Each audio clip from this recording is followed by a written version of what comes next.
All right. Shalom, shalom, Yasha'Allah, Congregation of the Mighty. Coming Shalom. back at you again with another Friday night pre-Sabbath part 2 class.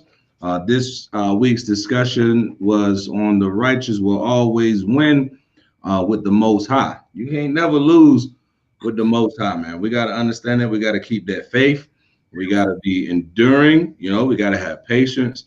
And during this week, in the class that we had on Wednesday, of course, that was right before Thanksgiving, National. Thank God was able to kill the Indians Day, right? So brothers was going to go into Job the 5th chapter, but the Spirit had brothers move in a different way. So we went into a whole nother topic. We touched in Job a little bit, but we're really going to get into it tonight. Any announcements, anything else that's going on? Let me see. Like you said, we had the Unity Camp out there in Memphis. It was beautiful, man. Had some hiccups. Some lies was coming out, but things was exposed, and the Most High put brothers in position to be a witness and shed light on things.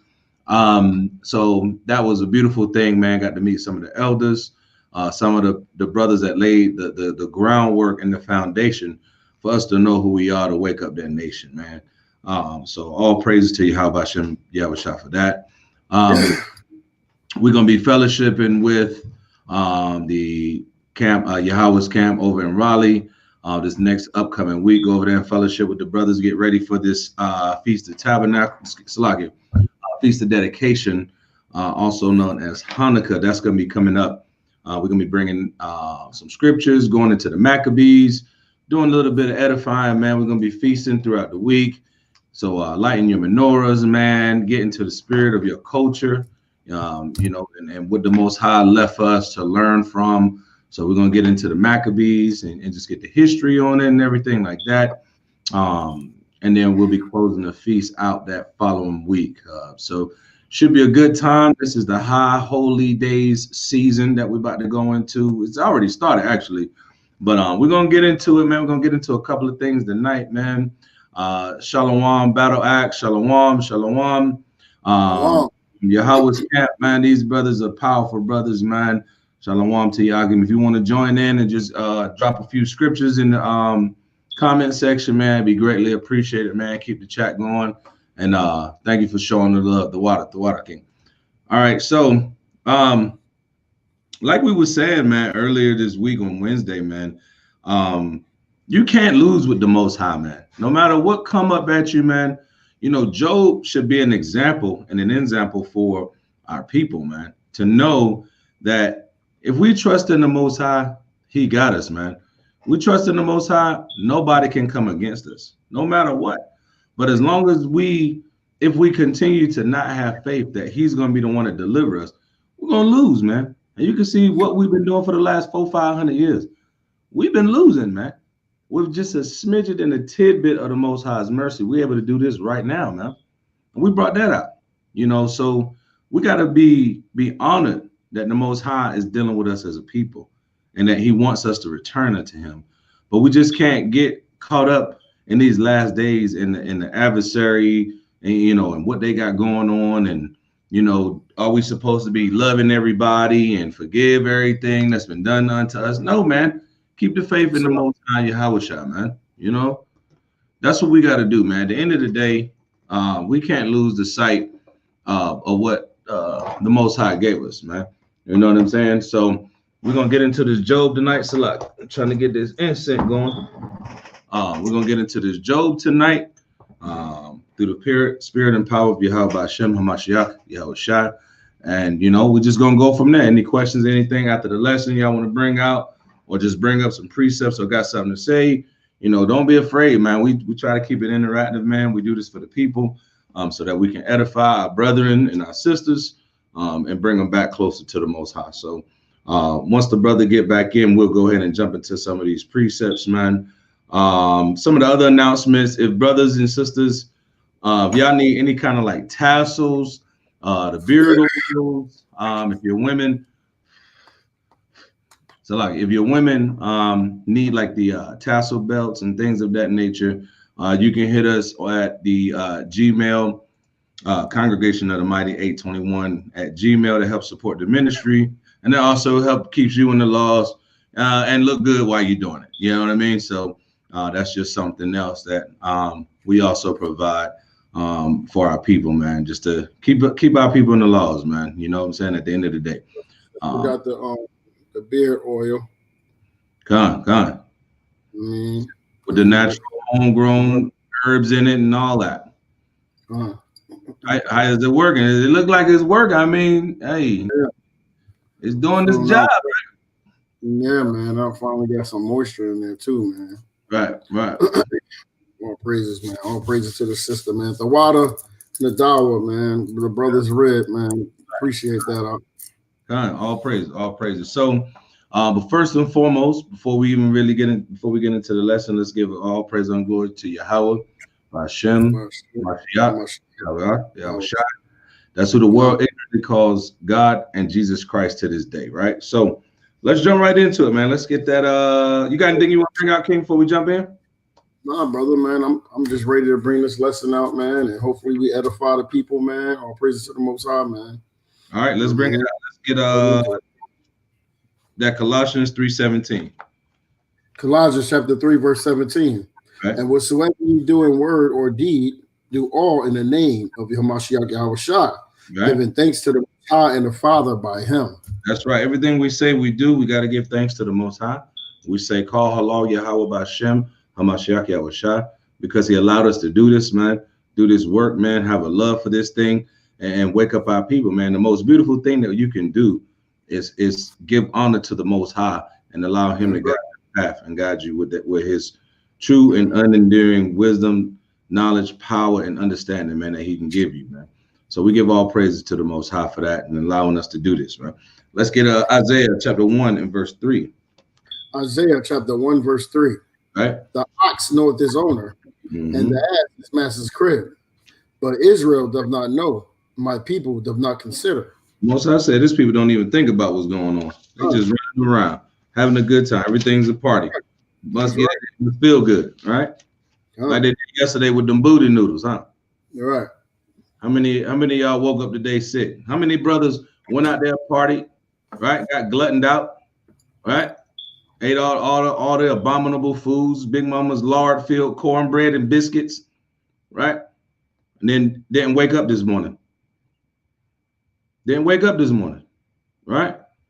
Because the Most High ain't dealing with that, man. The Most High is putting people to death, man, in these last days. Plagues is on the earth, right? But our people is not considering, you know, the things that's going on, right? So the Most High putting that judgment in the earth, man, right? He said, my people doth not consider. We don't even think about what's going on, right? Go ahead. Verse 4, a sinful nation, right? A people laden with iniquity, right? A seed of evildoers, children that are corrupters, right? They have forsaken the Yahweh. They have provoked the Holy One of Israel unto anger. They provoked the Most High God of Abraham, Isaac, and Jacob unto anger, man. That's right. They are going away backwards. The Most High said His people going away backwards, man. You went backwards yesterday. That's right. You went backwards yesterday when you went back to the chitlins. When you went to the collard greens and the turnip greens with the smoked ham in them. Potatoes, tomatoes, whatever the hell it is. Right. Greens, beans, potatoes, the beans, the yam, the bland. All garbage. All garbage. You know what I'm saying? All that's garbage because it's the celebration of the death of your people, man. The exploitation of your people. Right? We're going away backwards, man. And the Most High is mad about that thing. Go ahead. God. Why should we be stricken anymore? Right. We will report more and more. Still out, King. Like how you said, we will revolt more and more. Like how many people did we tell, man? Don't eat them booty noodles. Right? Don't go and do that. Don't go put yourself in the midst of eating that trash. They like, nah, man, I got to have that. You got to die someday. I said, guess what? You is gonna die. Thou sayest, right?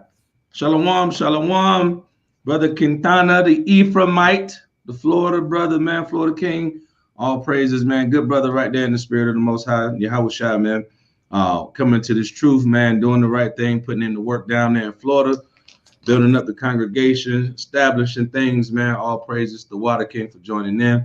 If you got any precepts you want to bring out, just put them in the chat. If you want to join in, just I'll put the link in. All right, shalom. All right, so yeah, man, our people revolt more and more. Go ahead, finish that up. The whole heart, the whole head is sick. The whole heart faints. The whole heart faint. We weak, man. Everything about us is a decision that's not thought about. Everything is a good time, a have fun, jokey joke. Right? Let's turn up, let's party and BS, right? And the Most High ain't dealing with that, man. There's a lot of brothers that got killed last night, man. There's a lot of sisters that didn't make it this morning. So there's a lot of people that went through some evil and terrible, wicked things. Why? Because they're not serving the Most High. They out there partying and BSing with the oppressors' holidays, the folly days, rather. You know, we got to understand what the Most High doing. He mad. He say he hate that thing, man. He despise them feast days, man. Nothing to do with the scriptures. Nothing to do with your Hebrew customs, right? Nothing to do with the laws and commandments of the Israelites. You know what I mean? But we continue to do these things, and so the Most High got to bring death and plague and mourning and pangs on us, man, because we don't want to do what's right. Let's get that Hosea 4:6 real quick. Hosea chapter 4 verse 6. Right. My people are destroyed for lack of knowledge. Right. Because thou hast rejected knowledge, I will also reject thee. So I said, we have rejected knowledge, you will also reject us. Go ahead. That thou shalt be no priest to me, seeing thou hast forgotten thy law, the law of thy power. Right. Also forget thy children. Go ahead. As they were increased, so they sinned against me. That's what I wanted. As we increase, so we did what? Sin against me. We don't understand. The more we got, the more wicked we become. Go ahead. Therefore, will I turn their glory into shame. You see the shame and the plight of the so-called Black, Hispanic, and Native Indian man in America. God. Our glory, our great kingdoms, our righteous, our holy days and feast days is shame now. It's trash. Now you the reproach, and they celebrating Thanksgiving and Christmas and Black Friday. You was the Black Friday sale. That was you. Oh yeah, I'm gonna go to verse 8 then. Yep. Go ahead. They eat up the sin of my people. And they set their heart on their iniquity. It's a plan, man. It's a plan to keep you down. It's a plan to keep the knowledge and wisdom of the Most High away from you.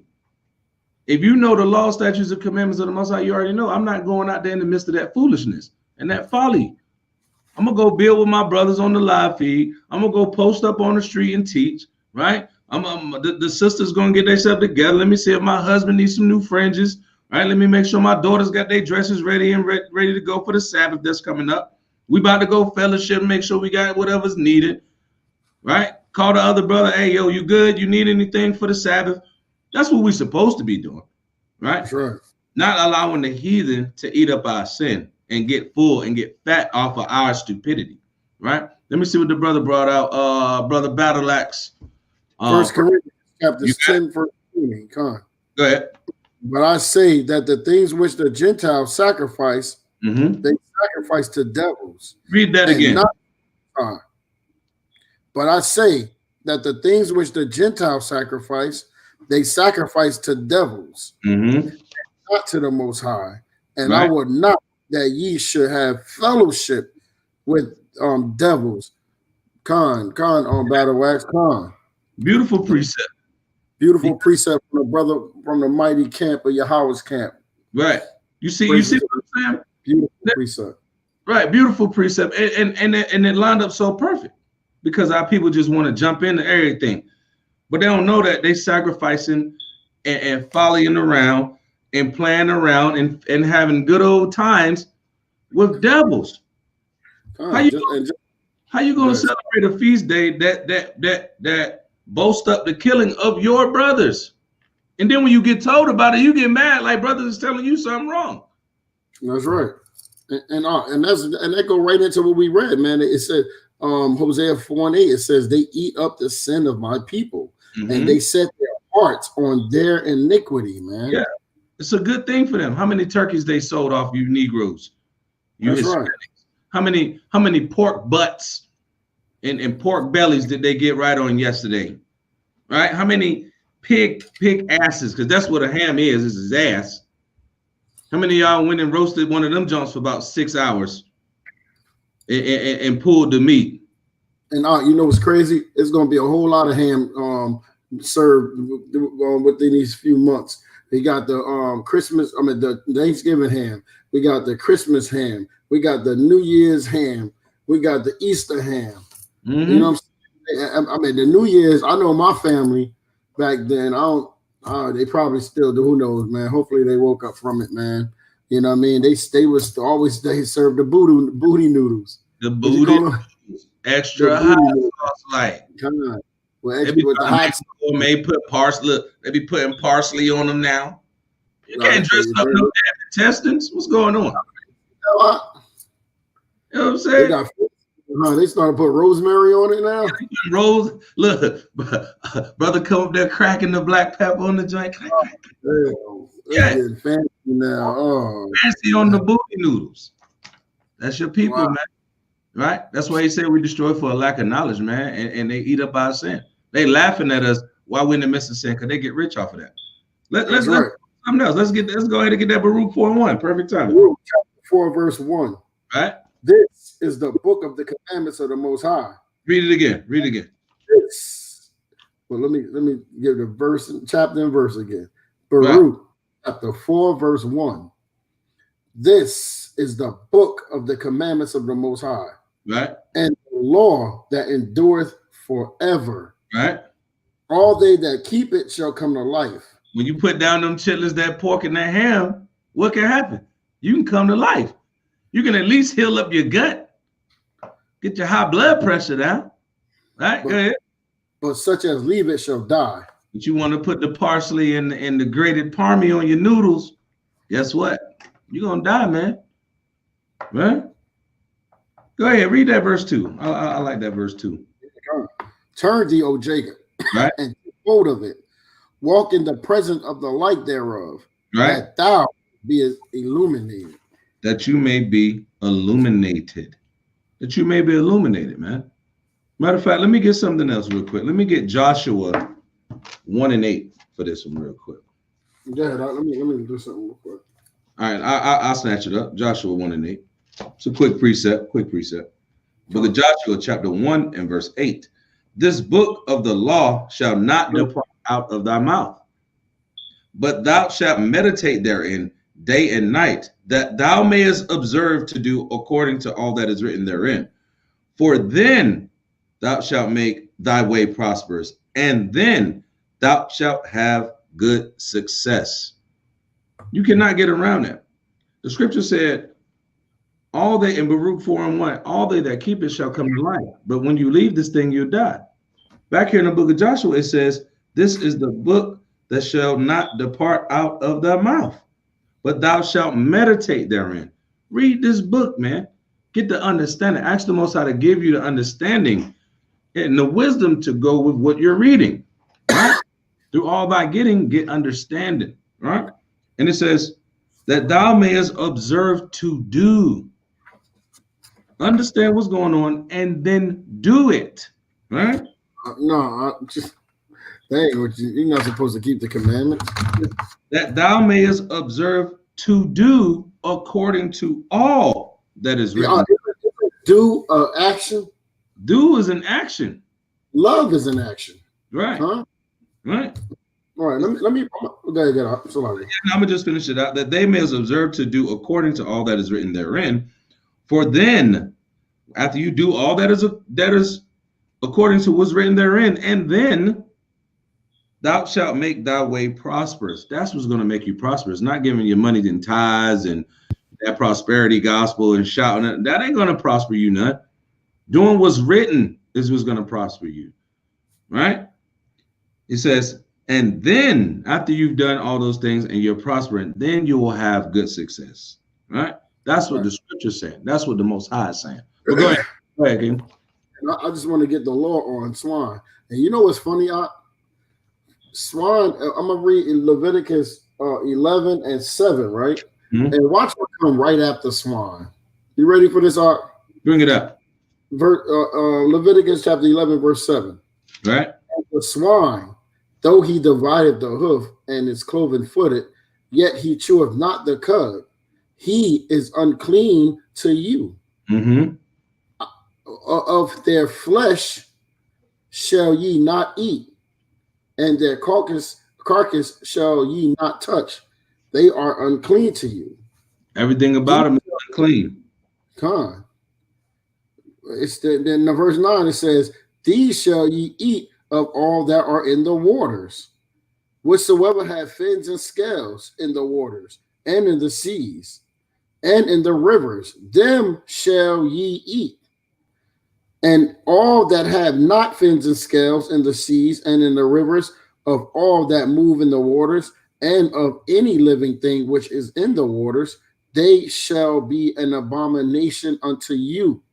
And it's amazing how the Most High put those two right back to back, swine and these daggone carcasses that they eat. I mean, well, this stuff that they eat out here, like the shellfish and all that stuff. You know what I'm saying? It's crazy. It's amazing that the Most High put those right together, because this is what people love: swine, crabs, lobsters, catfish, sea roaches. See, that's basically what they are. And that's what people love. Sea roaches, sea scorpions, sea spiders, right? That's it. That's all it is. You know what I call clams and oysters and mussels? What? Ocean Tucci. Yeah, basically, yeah. That's what they is. Everything done been in there. Yep. Everything done been in there. And it's a filter. And you pretty much eating a damn filter off the back of your fish aquarium when you eat that. That's exactly what you do. All that dirt, that scum that's in it, that's what you're doing. That sounds so disgusting when you just did that. I almost threw up just thinking about it. Right. Yeah. Right. Let me get another precept. Get that Isaiah 66:17. The brother in the spirit, man.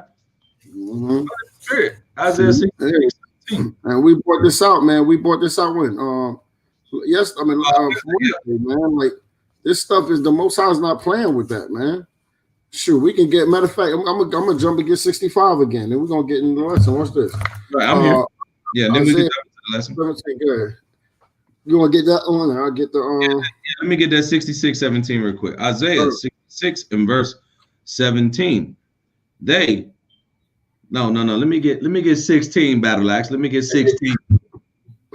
Hey, hold on. Let me read the first 65 first to let you know how the Most High feel. Then we're going to go to the destruction was going to come. All right. Yeah. Verse 65. Isaiah 65:3. A people that provoketh me to anger continually to my face, that sacrifices in gardens and burneth incense upon altars of brick, which remain among the graves and lodge in the monuments, which eat swine's flesh and broth of abominable things is in their vessels. Right? Which says about, okay, you can go to that one now, but get that five. Yeah, you know what? I was just which say, stand by thyself, come not near to me, for I am holier than thou. These are the people, these are these so-called Christians and you know what I mean, that tell you they sacrifice the swine's flesh to their God, because that's not the Most High. You know what I mean? They think they saying they're holier than you. Right? It says the people that provoke which say, stand by thyself, come not near to me, for I am holier than thou. These are a smoke in my nose. Burn that nose up. Most High don't want that trash. That's right. A fire that burneth all the day. That's a perpetual burning. That's all day. Watch this right here. Hold on. Before you go in there, watch this. Go ahead. This is verse 6. It says, behold, it is written before me, I will not keep silence, but will recompense into their bosom. What's your bosom? Your chest, ain't it? That's right. When you get messing around, get that heart attack. Yeah, go to that 66. Let's see the punishment for that. All right. Yeah. You might as well start at 15. Yeah, I was going to start at I got it. Yeah, I'll start right there. Isaiah 66, verse 15. For behold, the Most High will come with fire, and with his chariots like a whirlwind, to render his anger with fury, and his rebuke with flames of fire. For by fire and by his sword will the Most High plead with all flesh, and the slain of the Most High shall be many. They that sanctify themselves. Then you just read that over in 65. That they are holier than thou. Right? They that sanctify themselves and purify themselves in the gardens, right? Behind one tree in the midst, eating swine's flesh, right? And the abomination and the mouse shall be consumed together, saith Yahweh. They're going to be consumed right with everybody else. You get killed right where you stand. Right where you stand. The water battle axe for the precept, man. The water. And we had to just bring this up because that's what we're dealing with, man. But now we're gonna get into how people, those that have put that stuff away, put the abominable things away, and the food, and being a wicked simpleton, being a nigger, right? We put that away. That's in the Bible. For those that are watching, the word niggard and niggardness is in the Bible. So don't get mad. Don't get all bunched up with your emotions. It's in the scriptures, right? So now watch this right here. Let's get this Job 5 because this is very important, man. We gotta the righteous will always win, man. It may not look like it at the moment. It may look like things are not going the way that you want them to go. But the Most High is always in control, man. And just let him do his thing. You know what I'm saying? Let him do his thing. We could say that about people in the world, man. Just let her do her thing, man. She ain't worried. She ain't bother nobody. No, let the Most High do his thing because he going to bother everybody. Let him do his thing, man. And you can't ever lose. He never going to forsake those that keep his commandments, man. And that's all throughout the Bible. That's all through the scripture, man. He never forsake those or turn his back on those that's doing the will of the Heavenly Father, man. All right. So let's get that Job chapter 5 and verse 1. Job chapter 5, verse 1. Call now, if there be any that will answer thee, and to which of the saints wilt thou turn? For wrath killeth the foolish man. What the Most High say? For wrath killeth the foolish man. And that was a lot of what we've seen lately. Wrath of our own brothers wanting to kill each other. But guess what? That's going to come upon you. We're going to get into that later too. That's going to come upon your own head when you got wrath and hatred for your own brother. Right? Go ahead. And envy slayeth the silly one. And what? And envy slayeth the silly one. And envy slayeth the silly one. Go ahead. Verse 3. I have seen the foolish taking root. What have we seen? What do we see out there at Memphis? Read it again. I have seen the foolish taking root. Taking root. Right? Trying to build up a foundation, trying to lock it in. Right? Go ahead. But suddenly I curse his habitation. The Most High said, no, hell no, it's not going down like that. We can't let the root of the wicked take hold, right? Let's get 2 Chronicles 12 and 12 real quick. 2 Chronicles chapter 12 and verse 12. I think that's what I want.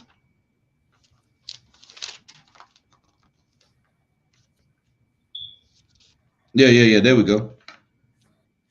Read that right. Chapter 12 and verse 12 up. Yeah. 2 Chronicles chapter 12, verse 12.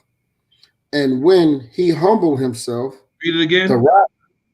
And when he humbled himself. You got to humble yourself, man. We're talking about a king right here. This is 2 Chronicles. Right? Go ahead. And when he humbled himself, the wrath of the Most High turned from him. What happened with the wrath of the Most High? Turned from him. Go ahead. And that he would not destroy him altogether. He would not destroy him altogether. Go ahead. And also in Judah, things went well. And then when you humble down, when you try to follow the righteous will of the Most High, then all gets well. Like we just read in the book of Joshua, right? Do what I'm telling you, and then thy way shall be prosperous. That's right. And then thou shalt find good success. And then things go well. But if you ain't humble and you puffed up and you want to do the wicked things, right? You can't be taught, you can't be chastened by the Most High. You always right. You never wrong. You don't need correction. Then you don't need the Most High. That's right. Yeah, and guess what? The Most High gonna show you he don't need you. He gonna show you that he don't need you just as much as you don't need him, if not more. Right? Let's see. Let's get you had a precept you want to bring out, King? Let me see. So I can. Because I got another one, so I want to give you that opportunity. Bring them out. Get them in the head.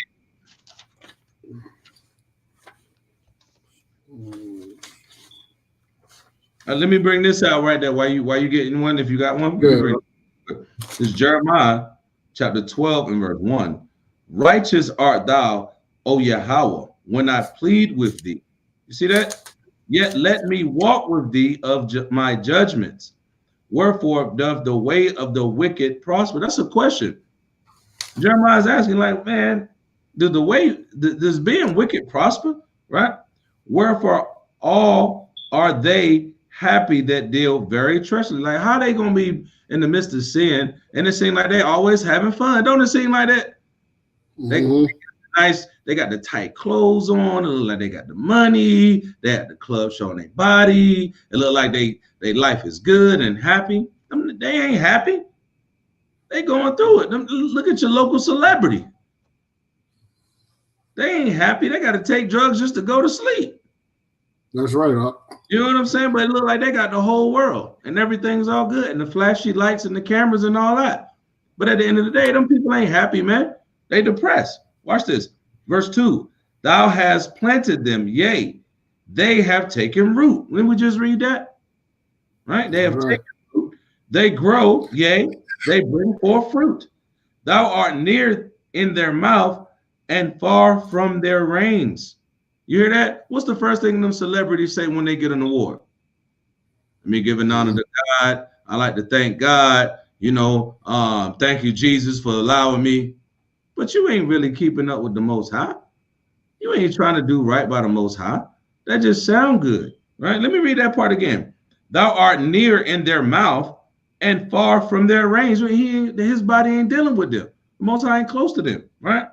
But thou, O Yahweh, knowest me, that righteous person, that righteous man, woman, and child, right? Thou hast seen me.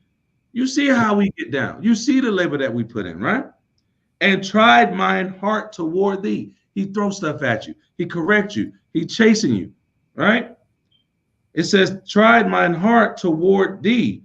Pull them out like sheep for the slaughter and prepare them for the day of slaughter. So everything might look good right now. Everything might look like they having a good time. But you as a righteous person, you got to keep the will of the Most High and let him deal with you so that you can be the person that potentially pull them out of the way that they doing things and how they working and operating. You got to remember that, man. Because the Most High prepared. I said that he's a bona fide mass murderer. And he know how to put your lights out beautifully and perfectly every time. You know what I'm saying? So we got to remember that. He preparing them for the day of that slaughter, man. So you can't get lazy and wax fat and get old and become a sluggard, man. Your wisdom is going to be the stability. That's going to be the stability of your time, is having that wisdom to keep that faith and always strive to do the righteous and correct thing with the Most High. Right? That's why the scriptures say meditate therein day and night. Right? You have something you want to bring out, King, before we jump to the next one? Yeah, I'll bring this out real quick. Psalms 37 and 34. Right? Wait on Yahweh and keep way, and he shall exalt thee to inherit the land. Can you read that again from the top? Psalms 37 and 34 says, wait on Yahweh and keep his way, and he shall exalt thee to inherit the land. The wicked are cut off, thou shalt see it. I have 35. I have seen the wicked in great power, and spreading himself like a green bay tree. Right. Yet he passed away, and lo, he was not. Yea, I sought him, but he could not be found. Mark the perfect man, and behold the upright. Read it again. Mark the perfect man, and behold the upright. Mm-hmm. For the end of that man is peace. The end of that man is what? It's peace. Is peace. Matter of fact, I'll go to 38. Go ahead. But the transgressors shall be destroyed together. Mm-hmm. The end of the wicked shall be cut off. Mm-hmm. Keep going. But the salvation of the righteous is of Yahweh. Right. He is their strength in the time of trouble. Read that again. Come. It says, but the salvation of the righteous is of Yahweh. He is their strength in the time of trouble. Mm-hmm. And Yahweh shall help. You want me to keep going, or you No. Gone. Verse 40, it says, and Yahweh shall help them and deliver them. Mm-hmm. He shall deliver them from the wicked and save them because they trust in him. And he will. You see that? See how the Most High built that up? He said, look, the Most High shall help them and deliver them, and he shall deliver them from the wicked. That's the deliverance that you need. You need to get delivered from the hand of the wicked. That's right. That's what's coming, right? And it says, and not only will he deliver you, he will save you. So when they talk about they saved, saved from what? What are you talking about, right? Because they trust in him. If you are righteous and you're trying to do the right things that the Most High asks, you're going to trust in him and do what he say. And Job is going to give you examples all throughout this lesson. Job, this verse, right? God. Job gonna show you, right? Let's get Job 5 and 4. You had something else you about to say? No, I was just saying that this verse 4 is going to explain exactly what you were just saying. Mm-hmm. Go ahead, bring it up. Verse 4. His children are far from safety. Mm-hmm. Yeah, I said his children are far from safety, man. Mm-hmm. We're not saved. No. If we were saved, we don't need safety, correct? Yeah, we already good. God. Verse 4 says his children are far from safety. And we're far from safety. Come on. They are crushed in the gate. They are what? They are crushed in the gate. Don't we always say that? Don't you notice a black man book when they say you got crushed? God. Like, he got crushed. His feelings got crushed. Right? Go ahead. Neither is there any to deliver them. Neither is there any to deliver them. Nobody gonna bring them out. And nobody gonna bring them out. Let me see. I got the young king in the building. Shalom, Banyan. Shalom. All praises, man. Glad you can come in, man. The brother in the building, man. So we in that Job 5, man. Just doing some little breakdowns, hitting a couple precepts on it. So whenever you got a precept, you just bring out what you got, man. All right. But yeah, let me get a precept on that Job 5 and 4 real quick. Let's get that private chat real quick too. We'll just keep it on. You know what I'm saying? Con. Jump back and forth over there. Keep it, Yeah, you're probably going to the precept I had, but I got you. What you got there? Psalms. I got that Psalms 119. 155.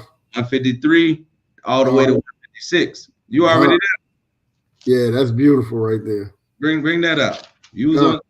Now hold up. Now let's say this. Did I tell you to go to that before we started this lesson? Not at all, brother. That was the spirit, right? You just was like, hey, let me check. Let me see what I know where that's at. Right? So that's the Most High, man. That's the spirit that the Most High dealing with, man. You know what I'm saying? You know what I mean? That's what we could do it, right? So yeah. Now, brother Benjamin, what we could do is whenever the next lesson we do, we'll do an Acts 10 breakdown. We'll do that. That'll be the next lesson. That's no problem. We'll do that. That'll be the next breakdown. So next Wednesday and next Friday we'll do 2 pieces. We'll break down the whole chapter. I'm gonna be over there tomorrow night though, so we can do it for the public, but right. All praise. All praise. We'll bring it out. We'll set that up. Yeah, we'll set it up at the camp, man. We'll chop it up. Yeah. Salaki. Bring that Psalms 119 out though. All right, Psalms 119, verse what? 153? Yeah, start at 153. All right. Consider mine affliction and deliver me. And do what? And deliver me. See, he always talking about those that's been afflicted, those that's been oppressed. We need saving. We are not saved yet. Right? Go ahead. For I do not forget thy law. What? Oh, wait. Because what? I'm gonna start off. I'm about to start from the top one more again. Give it to him again. 19, verse 153. All right. Consider mine affliction and deliver me, for I do not forget thy law. Look, I ain't forget your law, man. You told me you was gonna save me. You said you had my back, Most High, if I do what you asked me to do. If I'm keeping your commandments, your law. That's why these brothers was bold in the spirit to say that to the Most High. Like, look, man, I'm doing what you told me to do. You share that confidence too, man, that you're doing the righteous works of the Most High. Be confident in that thing that he said he gonna do that for you. If he said he gonna do it, he gonna do it. That's right. Right? Go ahead. Look at this next one, 154. Right? This is another thing. This say, plead my cause. Mm-hmm. Plead my cause and deliver me. Quicken me according to thy word. Mm-hmm. So how is the law done away with? That's our cause being plead. When we keep the law, we asking the Most High to plead our cause, man, with the law. When the scriptures say he's going to open up the book of life and the book, which is the scriptures, and he's gonna judge out of that book. God. Right? Okay, it says salvation is far from the wicked. What read it again? God. The salvation is far from the wicked. For they seek not thy statutes. What? So look how he broke it down. I'm trying to do what you said, Most High. I'm trying to be close to you. So I need you to save me. I need you to come and be for me, be on my side. But for the wicked, salvation is far from them. Right? For they seek not thy statutes, meaning they ain't trying to keep your laws. That's right. So they ain't getting saved. So what is your pastor talking about then? Right. What is he saying? Bring it out. All right. Verse 155. Salvation is far from the wicked. But I thought God loved everybody. Everybody gonna get saved.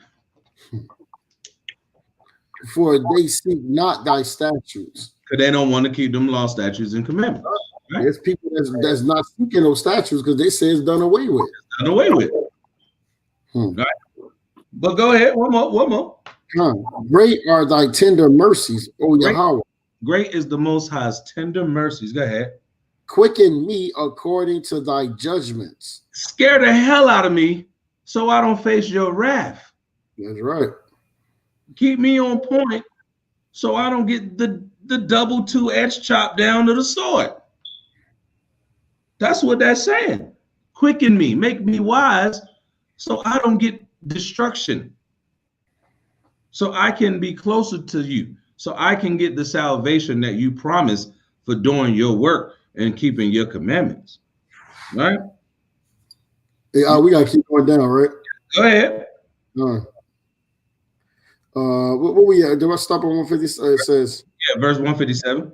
Verse 157. Many are my persecutors and mine enemies, yet do I not decline from thy testimonies. Verse 158. It says, I beheld the transgressors and was grieved because they kept not thy word. Let me get a precept for that right there. Let me get a precept for that right there. Revelation chapter 2. So like Revelation chapter 2 and verse 2. I know thy works and thy labor and thy patience, and how thou canst not bear them which are evil, and thou hast tried them which say they are apostles and are not, and has found them liars. Read that again. Scriptures. Read that again one more time. Many are my persecutors and mine enemies, yet do I not decline from thy testimonies. I beheld their transgressors and was grieved because they kept not thy word. Because they kept not the word. Go ahead. Hold up, Salakia. Hold on. I might have to bring up something.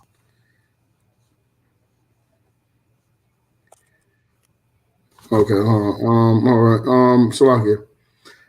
Consider how I love thy precepts. Read that part again. Consider how I love thy precepts. That right there should be something that should be made on t-shirts everywhere. You're right about that. How much we need to love the Most High's precepts. I might have to put this one on there. Put that on the t-shirt. Right. Consider how I love thy precepts. On the front, nice and bold. You know what I'm saying? Because that's what we really got to do. We really got to consider and meditate on these precepts. Like the brother Benjamin came in, he like, look, man, I'm gonna hit you on the side chat. He already going in for next week. Okay. You see what I'm saying? Because he loved the precepts of the Most High.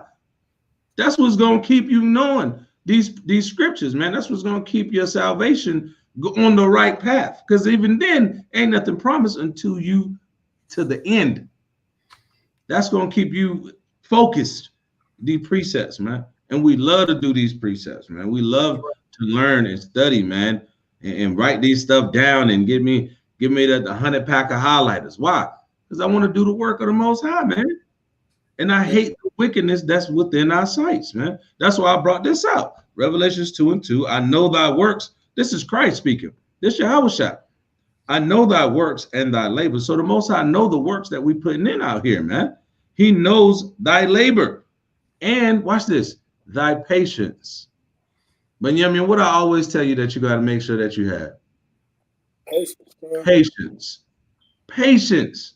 It's not going to come when you think it is. Right.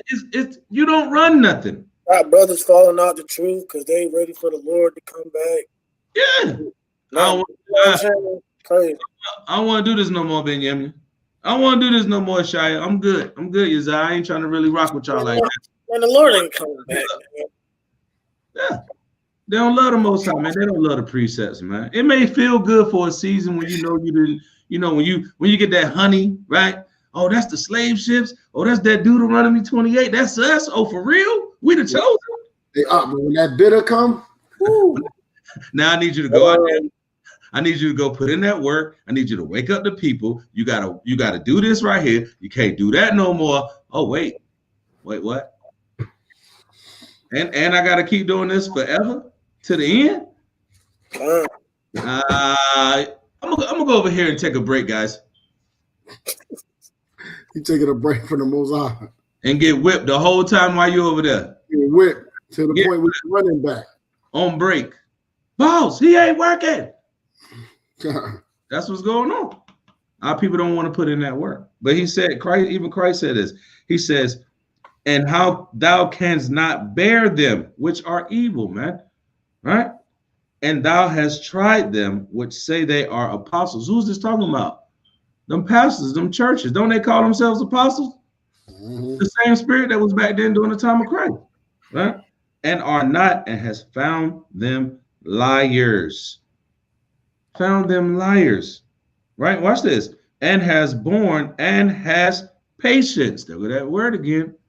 You got to have patience for the Most High to put you through now. Right? And for my name's sake has labored. Patience, laboring. Watch this. And has not fainted. Ain't got weak. Ain't fell off. Ain't turned back to the vomit.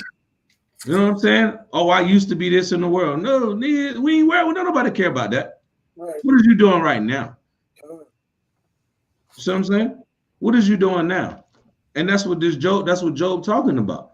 Having that patience, having that diligence so that you can end up winning the long run.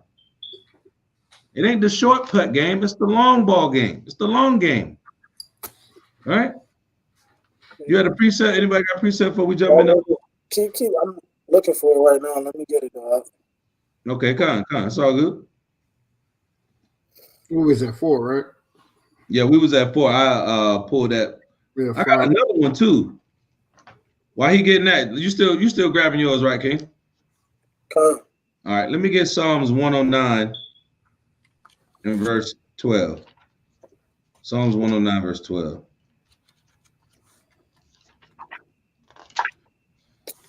The book of Psalms, chapter 109 and verse 12. Let there be none to extend mercy unto him, neither let there be any to favor his fatherless children. Let his prosperity be cut off, and in the generation following, let their name be blotted out. What is that talking about? Right? That's talking about the punishment coming to the wicked. Right? Let me jump up some. Verse 9. Let his children be fatherless and his wife a widow. You see how the Most High can get it? Fatherless children, widows, right? Let his children be continually vagabonds and beg. So now your children getting the wrath of this, right?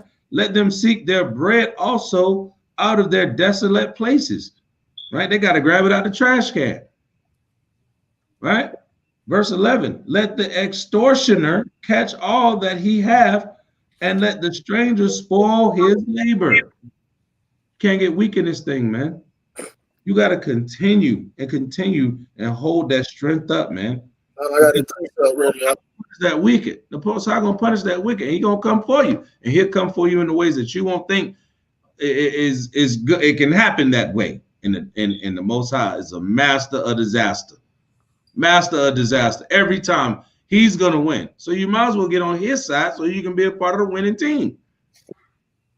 Get on his side. He's the champion. He on his good side. Somebody brought that out last time. Right. They don't want to be on the Most High on the championship team. They want to be on the team that get knocked out in the first round of the playoffs. They don't even they on the team that don't even make the playoffs. The bottom of the conference. That's what our people want to be on. When you got the blueprint so that you can get the kingdom of heaven. Right? You got your precept, King? Yeah, this is Sirach 2 and 1. Mm-hmm. My son, if thou come to serve the Lord, prepare thy soul for temptation. Read it again. My son, if thou come to serve the Lord, prepare thy soul for temptation. Mm-hmm.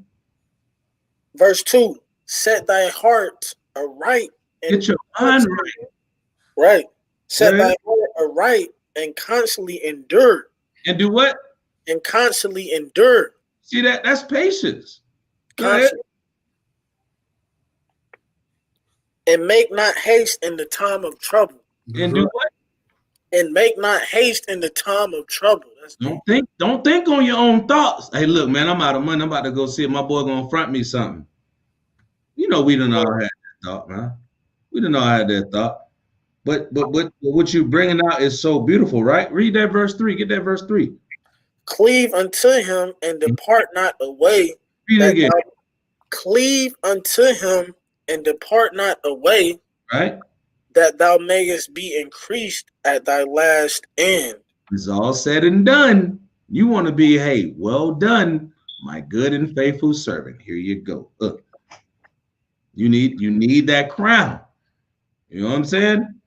You don't want to be told, nah, I don't know as thou.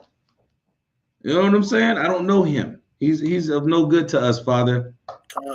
That's not a good thing. Like the brother brought up, man, you gotta endure, man. The scriptures tell you that. You gotta have patience. You know what I mean? You will win, man. You'll always come out on top. Like I said earlier, man, it might not seem like it. Things may not go the way that you want them to at that time, but at the end of the day, your faith and your wisdom gotta be a stronghold in the Most High Yahawashi. Let me get verse 4. It's more on this. That whole chapter. I just had to send my mom the link, man, so she can get on, man, so she can hear. You know what I mean? Okay, come. Yeah. You if she on the YouTube, if she on the channel, I can put in the chat. You want to put it in the chat? No, she just probably want to just listen in. Okay, come.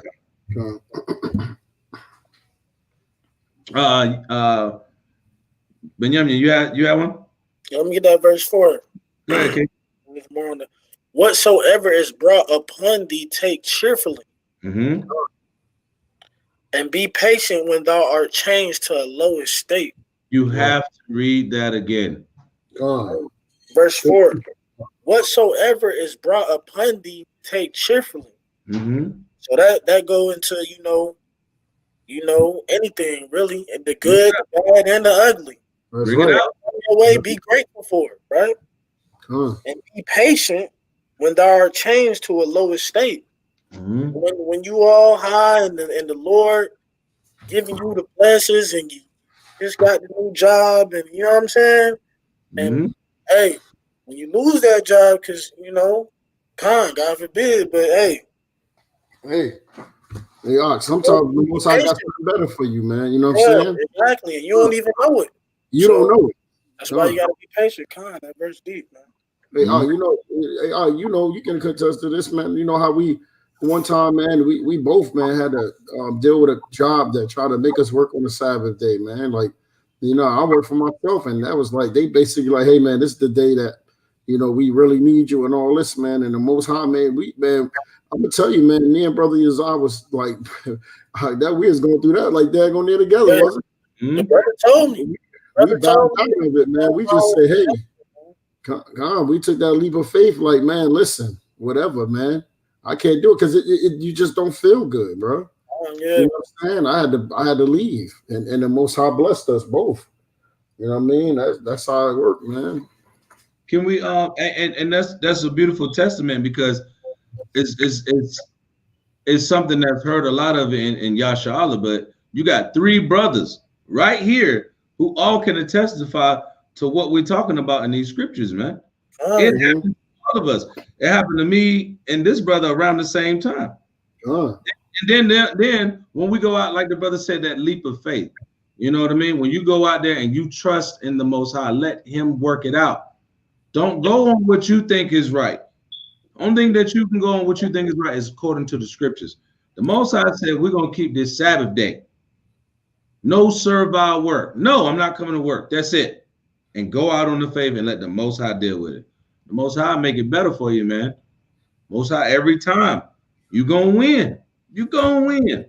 This brother, I ain't trying to put everybody's business out there, but the brother Shia got his own company. That's his job. You know what I'm saying? I went from a supervisor position at the hospital. Like, let me say this too, man. Brothers ain't no dummies up here. Don't get it twisted. You ain't just no niggas on the corner. That's just no, you know what I'm saying? We ain't got no jobs or families, and we just out here running around. That's how they look. Hey, brothers got real career type jobs. Like you can't do this, out of high school with a worker's permit. You know what I'm saying? So I went from working at a hospital as a supervisor to now I'm a supervisor in my own joint, a lead almost in my joint, and I'm in now with the promotion, with the raise and the bonus and all that. That I didn't even know was coming, but I had to leap out on that faith that the brother was talking about. This brother right here, this dude right here, damn near daggone chemical engineer. That's right. And you know what's crazy? They look at us like they look at us like we just some Negroes in the streets, some gang niggas. You know what I'm saying? That's how they look at us, bro. Like they don't understand that we are men. We rose up and we take care of our family, and we keep the commandments of the Most High, and we even keep the law of this land. You know what I'm saying? We do things. But listen, Salakia, I was just dealing with, just went over there to my house, and how, they on their Christian philosophy. But anyway, just looking at, I would love to send them. I would send my brother the link right now and let him look at y'all brothers and let them see what I'm really into. You understand? I wanted to pull up when we was out there teaching, but they're gonna see this Shabbat, hopefully, Lord willing, I can have one of them come out. But anyway, looking at the brother Hashaya, you know what I'm saying? Looking at you, brother Yazar, you feel me? Right. They might look at you, they might not understand, like, brother got his own business, you know what I'm saying? Not business. Brother Yazar is very intelligent. Like him working and talking to me, and brothers won't know, brothers or women or just the Christian person who go to church, they don't really understand that we're trying to be over righteous, and they get jealous of that. You get what I'm saying? They be like, oh, this nigga from the street is, he trying to keep the law, and he trying to do this, and he think he better than us. He think he better than us, spirit. You know what I'm saying? Right. But it's really we just trying to serve the Most High the best, to you know what I'm saying? Please Him in all subjection. You know. So, that's right. Yeah, that's right. And you're a young brother too, man. This is a young brother right here, man. You know what I'm saying? He could be you young. You could be out there turning up right now. You know what I'm saying? He could be doing all types of stuff. He could be robbing. You can do all that stuff, man. All that type of stuff, brother. Come on, be a whoremonger, anything, man. You know what I'm saying? But this young brother take care of his family. He work hard, and he in these scriptures, man. And where he at on this Sabbath? He in these books, in this book, man, and on a live feed, ready to bring this out. You know what I mean? And that's the stuff that people should be looking at, and you know, especially our elders, man, because they see brothers doing right, and they trying to keep these precepts according to the scriptures. They should, instead of them, they'll look at us like we some hood dudes. You know what I mean? Like, even though we all from hood, but we know, you know. So they look at our past, you know what I'm saying, and they don't understand where we going, man, because they don't teach these scriptures, man. These churches teach everything contrary to these scriptures, man. Right. Everything. And you know what? While we here, let's make this a point. While we here, we're about halfway through the lesson. What we're gonna get into. I wanna finish where you was at, because what y'all are saying literally is gonna go right into the next few scriptures where we already at in Sirach chapter 2. So let's bring that up, because we talked about the old heads, right? The generations of old, right? We talked about how the Most High showed us mercy, how He raised us up, gave us praise, and right, and blessed us and gave us rewards for going out on that leap of faith. Watch this right here. You start reading in verse 5, right? Yeah. What you want? Let's get verse 7. Start from verse 7 and go through verse 10. Watch this right here. Hey, Benjamin, you want to bring that out? This is Sirach 2 and verse 7. Right. He that fear the Lord, wait for His mercy, and go not aside, lest ye fall. You see that? We fear the Most High, so we do what He said to do. Right. Because we know if we go away from Him, we do our own thing, we're going to do what? You're going to fail. We're going to fall. Every time. You're not going to succeed. Yeah, you're going to fall every time, right? Every time, come on. Go ahead. Verse 8, ye that fear the Lord, believe Him, and your reward shall not fail. Read that last part one more time. Ye that fear the Lord, believe Him, and your reward shall not fail. That's why these brothers that wrote these scriptures could come and say, I'm doing what you told me to do. I fear you, and I'm doing what you told me to do. Therefore, our reward, what you promised me, I know can't fail. That's the trust and the faith and the hope that we have to have in the Mashiach Yahawashi. Have to have that fear of the Most High, that fear of punishment, lest ye fall. All right? Go ahead, verse 9. Verse 9, ye that fear the Lord, hope for good, and everlasting joy and mercy. And we just say hope. We hope that the Most High is merciful on us. Now, let me show you something. When you look at verse 7, what is the whole duty of man? Fear God. Fear God and keep the commandments. Right? Watch this. Verse 7, ye that fear the Most High. Verse 8, ye that fear the Most High, believe. Ye that fear the Most High, hope. You see that? That's what the Most High is saying. That's how you serve Him. You serve Him in fear, and you wait for His mercy. You serve Him in fear, and you believe on Him, that what He's saying is true and won't fail. You fear the Most High by hoping for the good and knowing that everlasting joy and mercy is coming to you. That's the fear of the Most High. Right? Well, go ahead, get that last part. Look, having fear is also having faith as well, though, you know. Right. It's having that faith, right? Yeah. Hey, shalom, Shabbat shalom, your brother Yeshu, Komya Shalom, another from Yahawashi, mighty brother in the spirit. He might jump on. I always got to give him a personal invite. That's my guy, man. Good guy, brother. Got precepts, man.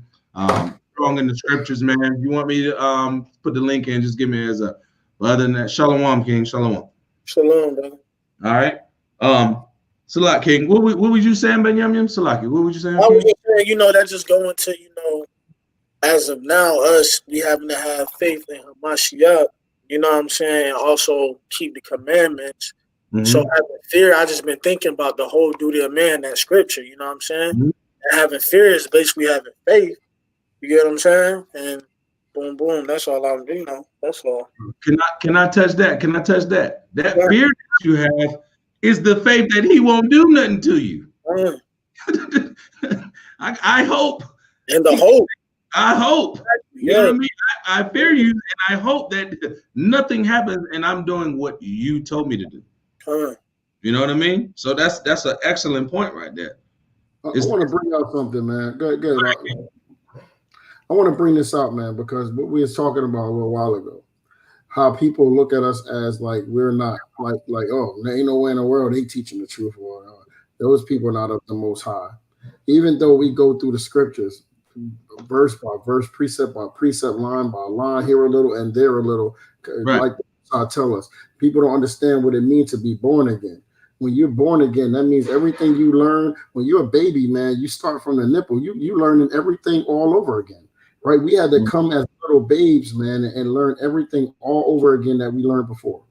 But this is what's going to happen to these people, and this is Wisdom of Solomon, chapter 5, and I'm gonna start at verse 1. All right. And let me know if y'all are there. You said Wisdom 5, verse 1? Wisdom of Solomon, chapter 5, and I'm gonna start at verse 1. And hold that Sirach you was in. Salah, go ahead, King. All right. Wisdom of Solomon, chapter 5, I'm gonna start at verse 1. It says, "Then shall the righteous man stand in great boldness before the face of such as afflicted him, and made no account of his labors." Mm-hmm. Understand? Because they don't make account of our labors, how we get out there and we go hit these streets, man, and our feet daggone there feeling like it's about to fall off, and our backs hurting, our legs hurting, and we putting our body as we out our body as a living sacrifice. You understand that people can do whatever they want to us, man, but we have faith in the Most High, right? Mm-hmm. It says, "When they see it, they shall be troubled with terrible fear." Right. And shall be amazed at the strangeness of his salvation, so far beyond all that they look for. And they repented and groaning, groaning for anguish of spirit, shall say within themselves, "This was he whom we have sometimes in derision and a proverb of reproach. We fools accounted his life madness." Mm-hmm. These people look at us like we mad, man, like we crazy now. Mm-hmm. Our family looks at us like that all the time, right? Right. It said, "And his end to be without honor." They look at us like, let me start that over. It said, "We fools account his life madness, and his end to be without honor." See, we know that we have, or that our life end is going to be with honor when we do this, right? Mm-hmm. Verse 5, it said, they asked, "How is he numbered among the children of the Most High, and his lot among the saints? Therefore have we erred from the way of truth, and the light of righteousness have not shined onto us, and the sun of righteousness rose not upon us. Mm-hmm. We buried ourselves in the way of wickedness and destruction. Right. Yet we have gone through deserts. There, where it lay no way. But as for the way of Yahweh, we have not known it, man." Never know it. That's right. Mm-hmm. This is going to be strange to see. This feels strange to people because we do the things of the Most High, and they do the things of man. You understand? So this is going to be very strange when they see our Most High willing, man. He raise us up in the end. But go ahead, you can keep going. No, that's beautiful, man, because that's what this is all about, man. At the end of the day, man, everybody who's come against you, they're gonna wish that they was on the winning team. I'm gonna say that. That's right. But you got to make sure that you keep that faith so that you can be an example to show them, because the Most High made vessels fitted for destruction. That's right. A lot of times we're gonna try to save a lot of people. We're gonna show them the scriptures, and it ain't up to you to make them get right. It's up to the Most High. That's right. The Most High put that stumbling block. Yeah. If he got a stumbling block, they can't see it. They can't get it. Guess what? Only thing you could do is you keep the laws. So they can't say in that day, I didn't know. Ain't gonna be able to say that, man.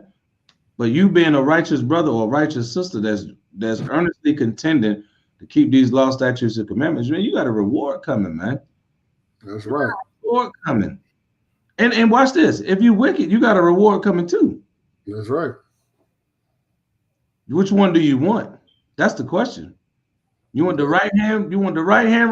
You look. Remember that game? You want this hand or you want this hand? God. You better choose that right hand every time. God. You better go that right hand every time. It's faith and works, man. It's in Revelations, man.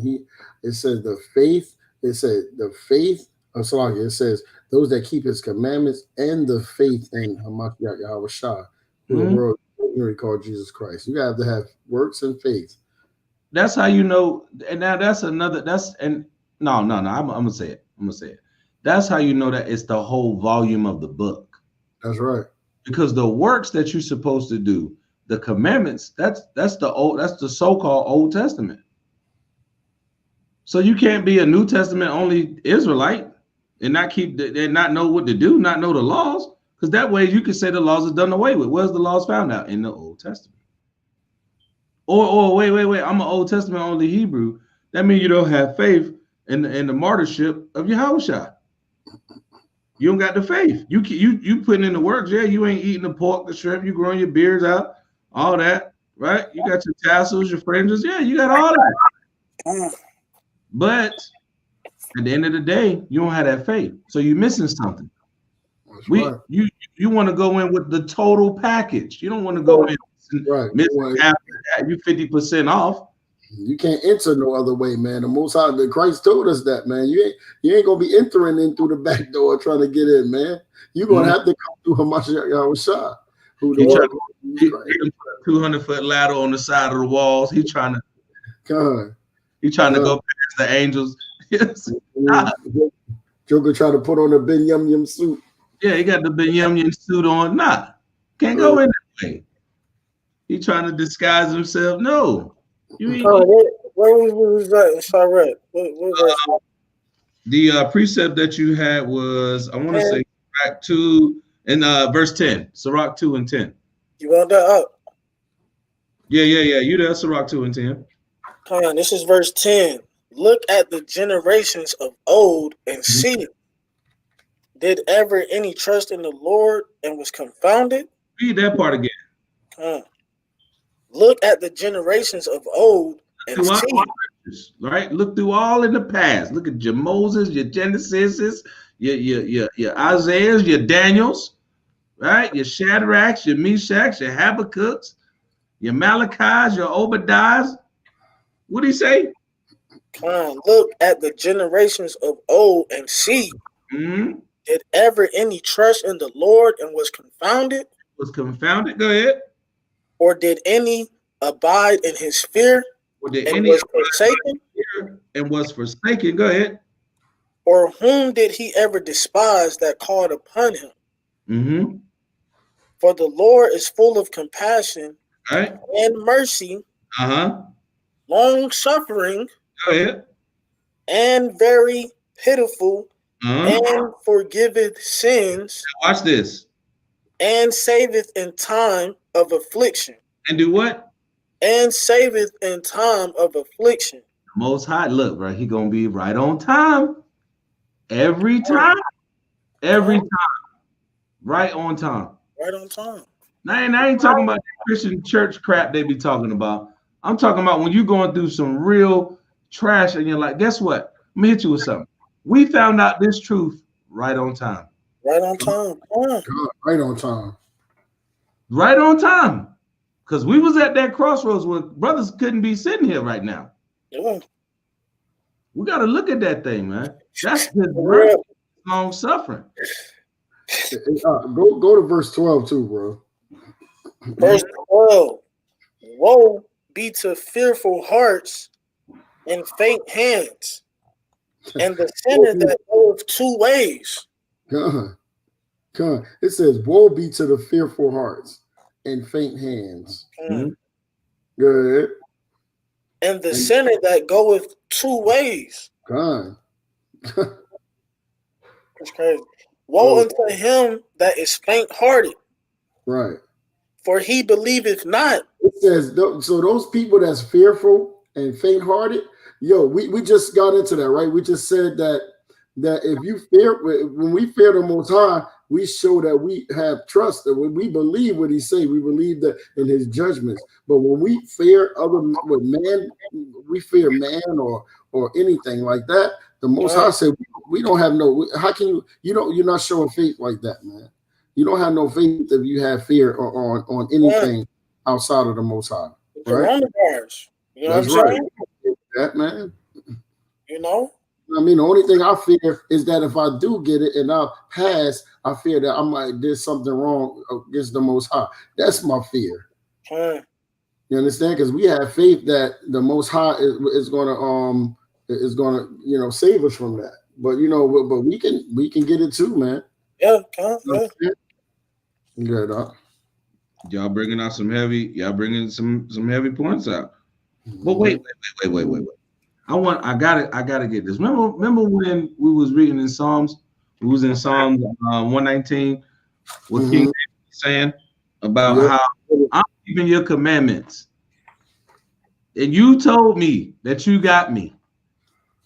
Read verse 15. 155 or give me verse 15. No, Sirach 2:15. We're gonna go back to Job in a second. Oh, you're going to Sirach. Okay, go ahead. Verse 15. God, Yahweh, hath granted me to speak as I would. No, Sirach 2:15. 2:15. Sirach, yeah. 2:15. Sirach, verse 2. Chapter 2 and verse 15. Mm-hmm. He is grievous unto us even to behold. Salakia. Still.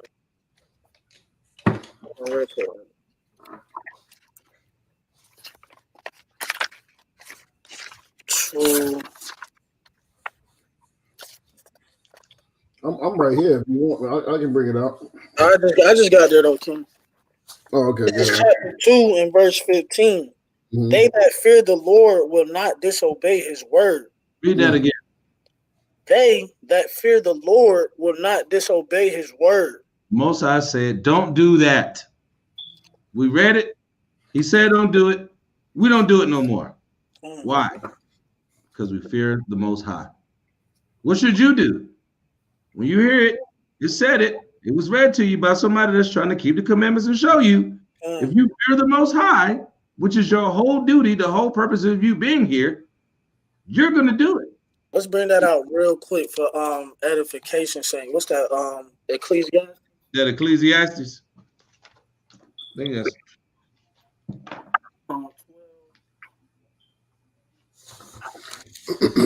yeah, 12:13.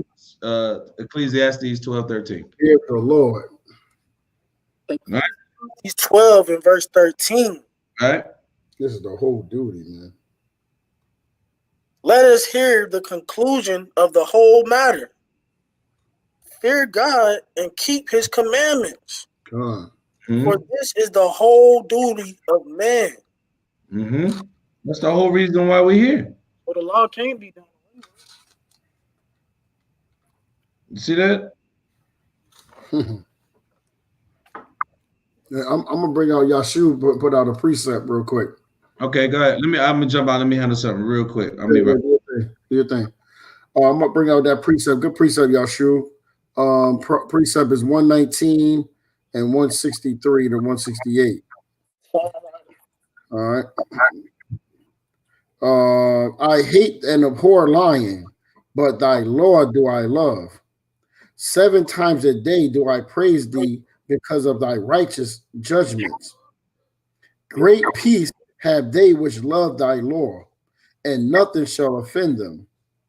Yahweh, I have hope for thy salvation and done thy commandment.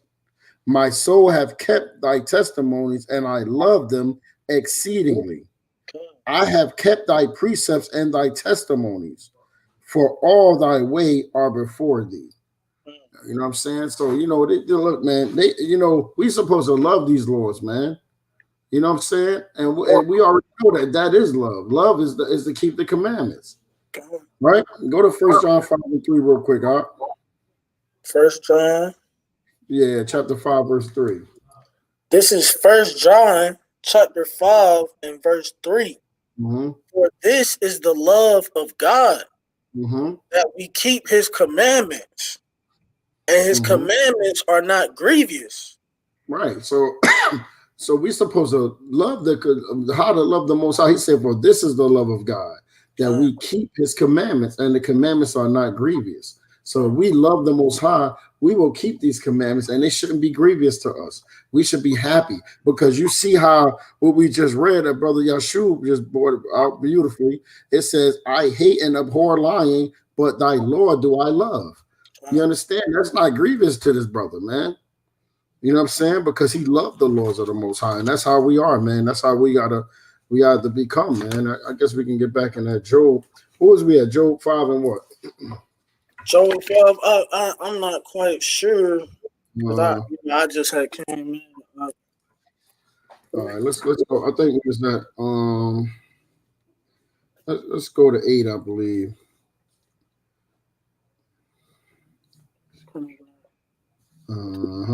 Yeah, let's go to 8 real quick.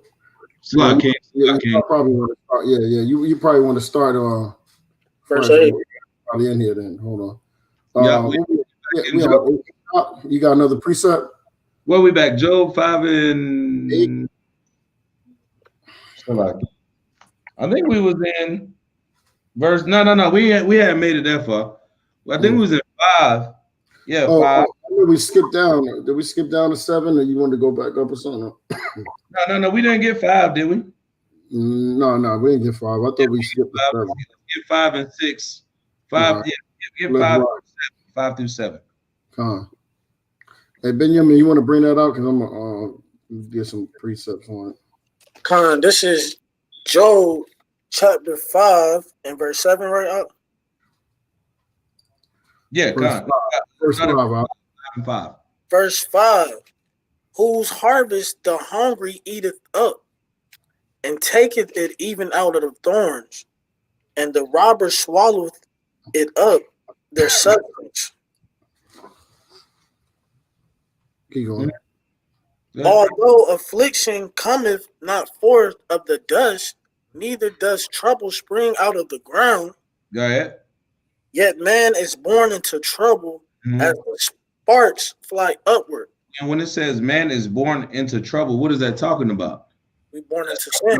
Right? That's born into that sin. Now watch this. Let's get Job 14 and 1. Jump over to chapter 14 and verse 1. I'll bring that up. Job chapter 14, verse 1. Man that is born of a woman is of few days. See that?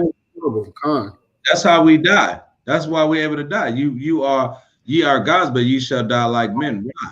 That's right. Born into sin, like that from a woman. Right? Matter of fact, I'm gonna bring that. You wanna bring that up? Yeah. But I wanted to just pull that point. It says, man is born unto trouble as the spark fly upward. Well, we can keep going up. Man that is born of a woman is a few days and full of trouble. And we see that. We know that, right? It says, he cometh forth like a flower and is cut down. He fleeth also as a shadow and continueth not. You want to keep going? Yeah, go ahead. And does thou open thine eyes upon such as one? Watch this. And bringeth me into judgment with thee. And bring thee into judgment. That's right. Because of our wickedness, now we can get judged. Things that we thought was all good and it was okay with, or things that we did in our ignorance. Guess what? The Most High can still judge you for them things, right? That's right. I'm gonna drop down real quick, because this getting into that too, right? All right, go ahead. It says, who can bring a clean thing out of an unclean? You see that? Our mothers were So how can we come out clean? That's right. Here, right? The only one that did that was Yahawashi, because he came out with the spirit of the Most High on him. That's right. Not Michael or damn one of the archangels came down and laid with Mary. That's right. You see what I'm saying? Right? Now watch this. Go back to verse 8. You had a precept though? Well, let me just do 5. What? Seeing his days are determined, the number of his months are with thee. Thou hast appointed his bounds that cannot pass. So these, you know what I mean? When we got the appointed day, man. You know what I mean? But right. no, we can continue. Right. Let's get Job chapter 5 and verse 8. All and right. Through, 8 and 9. Job 5 and verse 8. I would seek unto God, and unto Yahweh would I commit my cause, which doeth great things and unsearchable, marvelous things without number, who giveth rain upon the earth and sendeth waters upon the fields, to set up on high those, Salakia, to set up on high those that be low, that those which mourn may be exalted into safety. Now, Salak, bring that verse 9 out one more time, and then Shia, grab Psalms 17 and 7. Bring that verse 9 out one more time, and then grab Psalm 17:7. This is Job 5 and verse 9. Right. Which doeth great things and unsearchable, marvelous things without number. Marvelous things without number. Give me that right there, Shia. Psalms chapter 17, verse 7.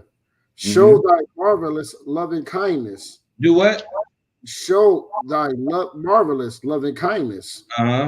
O thou that savest by thy right hand.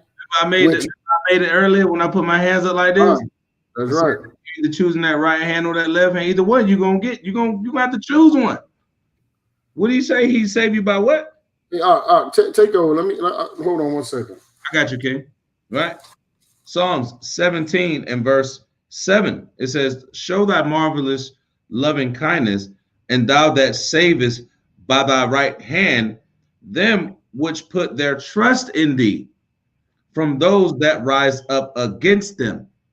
Who's that's rising up against you? Your enemy, your oppressor. They the ones that's rising up against you, and you need to be saved from them. You need to be delivered from them. That's why these brothers, we go to the areas that these people are constantly oppressed. We got to go deal with the people who don't know these things, man. We got to go to the areas where people can see, hey, these brothers is coming out in the spirit and power of Yahawashi. They don't know that. They just think we're some brothers on the corner. Until they come up and we able to answer their questions according to the scriptures, right? It says, keep me as the apple of the eye, hide me under the shadow of thy wings. Now watch this. From the wicked, hide me on the shadow of thy wings, from the wicked that oppress me, from my deadly enemies who compass me about.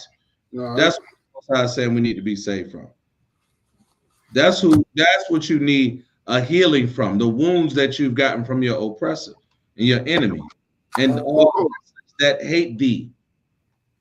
See that? Wait. Well, let me go to Luke 1 and 68 then. Yeah, get that. All right. Luke chapter 1, verse 68. All right. Blessed be the Lord God of Israel. I'm gonna read it verbatim. For he have visited and redeemed his people, and have raised up a horn of salvation for us in the house of his servant David. Right. As he spoke by the mouth of his holy prophets, which have been since the world began. That we should be saved from our enemies. And we reading from one of the holy prophets right here. Go ahead. That we shall be saved from our enemies. What is salvation? That we shall be saved from our enemies and from the hand of all that hate us. Mm-hmm. I can keep going. You want me to keep going up? No. You don't got to keep going on there. I mean, unless you want to. No, that's why I wanted to get what you just brought out with the enemy, being saved from the enemy. That's salvation. That's salvation. That's salvation. How I'm gonna get away from this dude trying to damn put his knee in my neck? That's right. Trying to billy club me and trump up some charges to get me to. Bro, I'm gonna hit you with something though. Let me jump off real quick. I'm gonna jump back on. One of the guys that I grew up with, I saw him yesterday on the way out, coming out to Raleigh yesterday. Mm-hmm. And you know what he told me? One of my friends we grew up with. They gave this brother 60 years. State prison. 60 years. And guess what? It was for an assault. He came into the crib. Now, this is, of course, he telling me the story. His cousin is the one I'm talking about that got 60 years. He goes into the crib. It's a dude in there with his baby mama. One, he got a baby mama. He don't look at her as his wife. One. The dude is in his house committing adultery with his baby mama. She's being a whore because she's sleeping with another man. 3. So he's being a whoremonger. Right. This dude come in the house. This dude got his clothes on and his jewelry. Wow. The dude got his clothes on. And had his clothes on and his jewelry. And like the dude that she's sleeping with. Right. Not her baby daddy. Okay, come on. Right. So he's, of course, he like, man, you got to take off my stuff. He's like, I don't even care about her. Just take off my gear. Take off my jewelry. Let me get that. And the dude didn't want to take it off. So, of course, they get to fighting. Emotions run high, right? They arrested him on assault charges, but this how they got him. He had 2 other charges that were felonies. One of them was for felony drug possession and felony possession of a firearm. So now he got that third strike. He got that third violent or like narcotic or high crime. You see what I'm saying? And then they hit him with that and gave that brother 60 years. And North Carolina, you got to serve at least 85% of your time. Wow. So we can see that brother for at least 48 years minimum. 48 to 50 years minimum. That brother life over, man. He the same age as us. Life is over. He ain't gonna get out until he like damn near 90 something. 60 years. You know what I'm saying? It'll be almost 100. That's life. You see what I'm saying? Crazy, man. Wickedness, stupidity, man. Sin, man. And we don't want to repent. We don't want to walk with the Most High. We fear men and a brother wearing our clothes and trying to smash our old lady versus the Most High. And that's how you end up getting 60 years. Now, you know what I'm saying? I don't know the justice and the justice and as far as the nuances and all that, the small minor details. But at the end of the day, the brother got 60 years for a fight. That offense was the fight, but they threw the book at him based off of the other things that he's done in wicked. You know what I mean? And then that's judgment. That's crazy. That's judgment, man. 60 years. That's what I'm about to say. That's judgment right there, man. He been living his life chilling. You know, everything been all good until, all right, well, here go your rap sheet, and we're going to go ahead and give you 60 years. That's how the Most High going to be in that day. I think I had my grandma here. That's what I was doing. Oh, word. Yeah. You said grandma in the building? I think grandma, she might still be in the building. We're gonna have to bring something out for her righteousness. All praises, man. All praises, man. That's what we're here for, man. Our family's got to know that we love her. I had a conversation with my sister for about 2 hours today. Oh yeah, you were just telling me that, yeah. Telling her about the truth, like, you know what I'm saying. I ain't trying to preach to you. I'm gonna just show you what it say, and if you got questions, I'm gonna answer them. That's it. And it's up to you, and it's up to you to want to listen. It's up to Most High to open your mind. I can't do anything other than that. You know what I'm saying? So let's hope that, you know, let's hope that work that you putting in to get them to come back to the Most High and get that understanding. Let's hope that noodle stick to the wall. You know what I mean? And if it fall down, guess what? You did your job. Blood off my hands. You know what I'm saying? Good job. You know? You where we at? Where we at? 10? Yeah, 10. Yeah. Get that 10. That's what I want. Job 5 and verse 10. Who giveth rain upon the earth and sendeth waters upon the fields, to set up on high those that be low, that those which mourn may be exalted to safety. He disappointeth the vices of the crafty. Read that again. He disappointeth the devices of the crafty, right? So that their hands cannot perform their enterprise. See, they didn't set up that plan.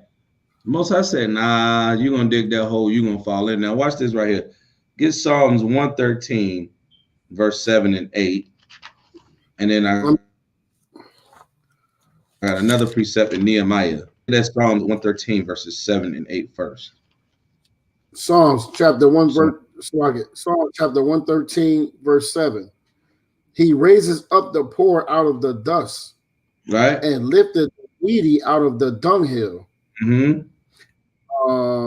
that he may set him with princesses, even with the princes of his people. You see that? Most I said he gonna lift up those out of the dunghill. He could take you from being absolute garbage, trash, if you will, to setting you among princes, man. Setting you on high above all, putting you in the spotlight, right? Because you're willing to do his work, right? You see that? He said that he may set him with princes, even with the princes of his people. And you supposed to be a nation of kings and priests. Supposed to be sitting amongst kings. That's why I always call these brothers king or young prince. King or young prince. Brother's a little bit young in age, you know what I mean? He ain't as old as I am. But you know what I mean? He older, I'm gonna call him prince or young king or young prince, something like that. The elder king, you know. That's just out of respect for the Most High setting those brothers, because he pulled them out of the dunghills. You know, he pulled us out of the dunghill. We was trash. You know what I mean? Nothing. And the Most High made us to right and put us through that furnace of adversity, man. We got to be able to keep that thing. Got to be able to keep that thing and keep it moving, right? Let's get where was we at? You read through 13, yeah. So let's get Nehemiah 4 and 15. Nehemiah 4:15. I'm almost feeling.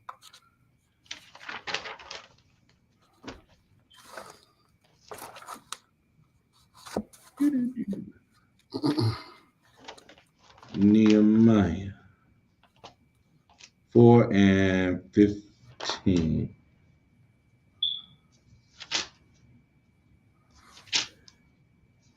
I'm here if you hold something else. Yeah, I'm looking for something if you got it. All right. The book of Nehemiah, chapter 4 and verse 15. And it came to pass when our enemies heard that it was known unto us, and the Most High had brought their counsel to naught, that we returned all of us to the wall, everyone unto his work. You see that? It says, when our enemies heard it was known unto us, and the Most High had brought their counsel to naught. When you got the Most High on your team, man, nobody can come against you, man. We got to keep reiterating that. You're going to always win. You're going to always prevail when you're dealing with the Most High. Once you get out of that spirit, once you come into deception, once you come into wickedness, slandering, things of that nature, being a demon to your brothers, being a demon to the sisters, being evil, being wicked, being a damn dirtbag, you're doing all them things. Guess what? The Most High can't deal with you. He going to bring that counsel to naught. When you ain't doing what he telling you, you're an enemy to the Most High. And you're an enemy to your own people because you damn shucking and jiving for your oppressor. You know what I'm saying? You got something you want to bring out, King? No, go ahead. I'm looking. Go ahead. You good? Okay. Benjamin, you good? Man, y'all don't understand what I'm going through, man. Hey, but guess what, though? You enduring, ain't you? Hey, got to, man. It's like, it's just, you know, I'm young, so y'all can bear things better than I can, man. It's shocking to me. Let me tell you what my grandma said. That was her who just called me, right? So she said, yeah, I seen a little bit of it, but it was iffy to my heart. And I can't tell you how I feel, but I don't know what she said. So I said, Grandma, you gotta understand that Christianity is the white man's religion, right? So she said, there you go with the white man. There you go. But it is true. It's true. I'll try to tell her, okay, Grandma, before they gathered us up and put us on slave ships, we was not in the religion Christianity. We were Israelites. Get what I'm saying? See, this is the difference. See, they don't understand that. Let me tell you what she said to me. Yeah. After I said that, she said, Day, when you go to sleep, you better pray to God that you wake up tomorrow. King, y'all? So y'all gotta bear with me, like y'all gotta understand. We've been through it. Look, we all been through it, bro. I don't trust me, bro. It's we know, but that we might have to get into that now. See, you got to understand that there's a reason for this, brother. Let me go. Hey, you want to bring? I have to hit this now. But I was just about to bring out 42 and 18 on the crafty, but now that this is here, I have to go in on this. Can I say this? Let me because that's another precept. Go right off what we just brought out in the last precept in Nehemiah. All right, now all of us used to look up the big mama, used to look up the grandmother. Why? Because she had what? Experience. All right, she had a little bit more wisdom than the average bear, right? Smarter than the average bear. Grandma know a little bit. She's been through a few things. She's seen a few things in her life. Now watch this. 1 Corinthians chapter 3 and verse 18. Let no man deceive himself. If any man among you seemeth to be wise in this world, let him become a fool that he may be wise. So she couldn't counter what you were saying when you told her that that's the white man's religion and what was we doing before he came with that. She couldn't counter that. So the only thing that she could do in essence, and this is not to talk bad about your grandmother, you know what I'm saying? But in essence, the only thing that she could do was get carnal and say, baby, you better hope you wake up tomorrow. No, grandma, you better be the one that hope that. Come on. You see what I'm saying? Let me, this is the thing, man. This is you gotta understand. This is supposed to happen. You understand? Understand that first. I'm gonna bring out Luke 6 and 26. The scriptures say, let me know when y'all there. I'm there. Yeah, I'm there. Woe unto you when all men shall speak well of you. Woe means destruction. Woe unto you when all men shall speak well of you, for so did their fathers to the false prophets. Mm-hmm. But I say unto you, which hear, but let's get into something else. But I wanted to go right there because the scriptures tell us the woe unto you when people shall speak well of you. You understand? Because we know that for the Most High sake, we're not going to get that, brother. You know what I mean? And I'm going to bring that out too. Hold on. What's that? He's coming to divide the household. What's that? Right. He said your enemy is going to be them of your own household because you speak his word, right? Watch this.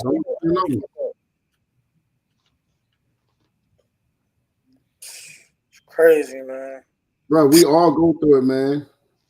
Yeah, that's part of. That's what Peter was saying when he said, "I left everything for you."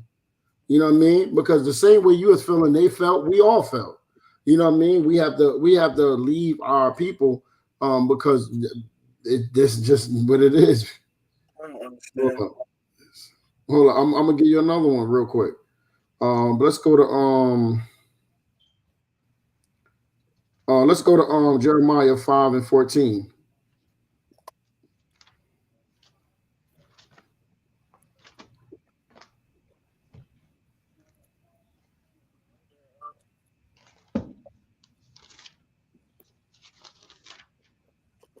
I'm here. You want me to bring it up? Oh yeah, you can bring it out because I got Jeremiah chapter 5 and verse 14. Wherefore thus saith the Most High Power of hosts, because ye speak this word, behold, I will make my words in thy mouth fire, and this people wood, and it shall devour them.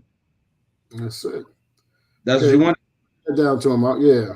Oh, okay, kind. So when it says, because ye speak this word. That's what happened. You was telling you, like, look, Grams, you know, you need to repent, keep these commandments, stop eating them chitlins.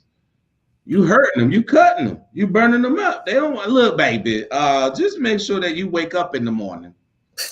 What you mean? And hung up on me. Huh? You burned it. Hey, look, she was looking at the phone. That's not my grandbaby. I want my grandbaby back. I want my grandbaby when he was doing all the wickedness. I mean, that's just that's what she rather have. Yo, that's hey bro. I'm showing her. Look, I'm on here with older brothers who got more wisdom and we reading the Bible like you are. I could be out here doing some wickedness, man. Can I give you one more? But to the wicked, this is wicked. That's right. And we got to keep it 100, man. Go to Matthew 5, and let's go to verse 10. I'm gonna let you read it, huh? 14. All right, Matthew 5 and verse 10. This is Matthew 5 and verse 10. Blessed are they which are persecuted for righteousness' sake. So, the Most High said, blessed are they. You're reading, matter of fact, let's keep going. For theirs is the kingdom of heaven. Mm-hmm. Blessed are ye when men shall revile you and persecute you, and shall say all manner of evil against you falsely. Against you what? Sake. Against you what? It says against you falsely. For what? For my sake. For my sake. How's it his sake? Because what we're reading is from these scriptures. That's heavy, yo. Hey, could you read that one more time, Mark? Bring that one more time. Yeah, man. So like Matthew 5 and verse 10. Blessed are they which are persecuted for righteousness' sake. You're being persecuted for being righteous, brother. Right? Go ahead. For theirs is the kingdom of heaven. So understand what your reward is the kingdom of heaven, Con. Go ahead.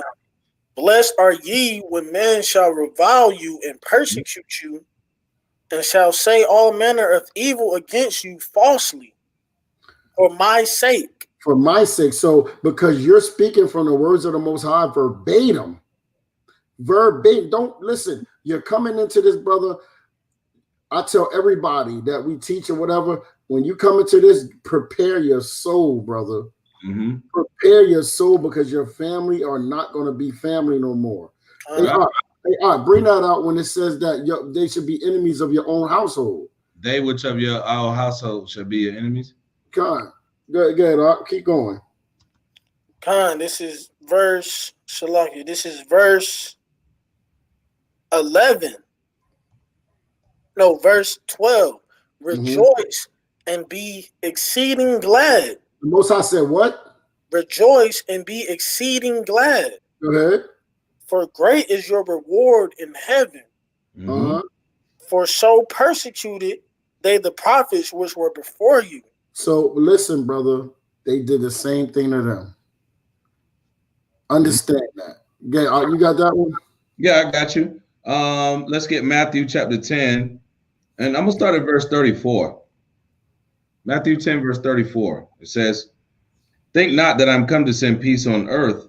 I came not to send peace, but a sword, right? For I am come to set a man at variance against his father, and the daughter against her mother, and the daughter-in-law against her mother-in-law. And a man's foes shall be they of his own household. Can I bring out? I'm gonna bring out. Do you heard that? Okay, so understand that, because it happened to us, all of us, brother. One more. Go to John chapter 15, and we're gonna start at 18. Man, y'all throwing these precepts at me. Let me get them in the notepad up. I need these 10 and I just didn't know that one, but 10 and Shalaki, all right, 10 and started for 34, that. Right?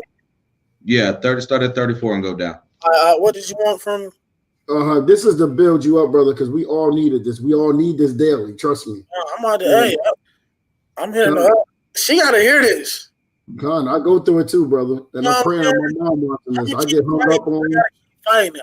You know what I'm saying? Like, I gotta keep fighting it with the word. I gotta cut this. I gotta do it. That's why we gotta endure to the end, because the Most High said that he said, "Blessed are you when men shall revile you and say all manner of evil against you." And that's why, brother, this is not easy. This is why they persecuted Christ. Remember, they told Paul he was not teaching the truth. They told Yahawashi he wasn't. You know what I mean? Everybody's trying to get us. So we gonna bring that. This is John 15 and 18. I got you up. All right. Good. John 15 and verse 18. If the world hate you, you know that it hated me before it hated you. Remember that. Go ahead. If ye were of the world would love his own. If you was out there having fat back for Thanksgiving, having the turkey cooking and brewing, and you over there drinking and enjoying that folly day, that evil folly day, right? The world will love you, brother. But since you stopped, they don't love you no more. Keep going. But because ye are not of the world, but I have chosen you out of the world, therefore the world hated you. God, you're not in the world no more. So guess what? See, most of the world is doing what? On yesterday. What were they doing? Celebrating Turkey Day. And what was you doing? In the crib, precepts. God, you was talking against it, right? You was talking against it. I don't want to. Yeah, of course. Yeah. Of course. That's what I'm saying. So listen. Therefore, the world hateth you. So we are not like them, brother. Go one more. Remember the word that I said unto you, the servant is not greater than his Lord. You're not greater than your Lord, brother. Go ahead. If they have persecuted me, they will also persecute you. If they have kept my saying, they will keep yours also.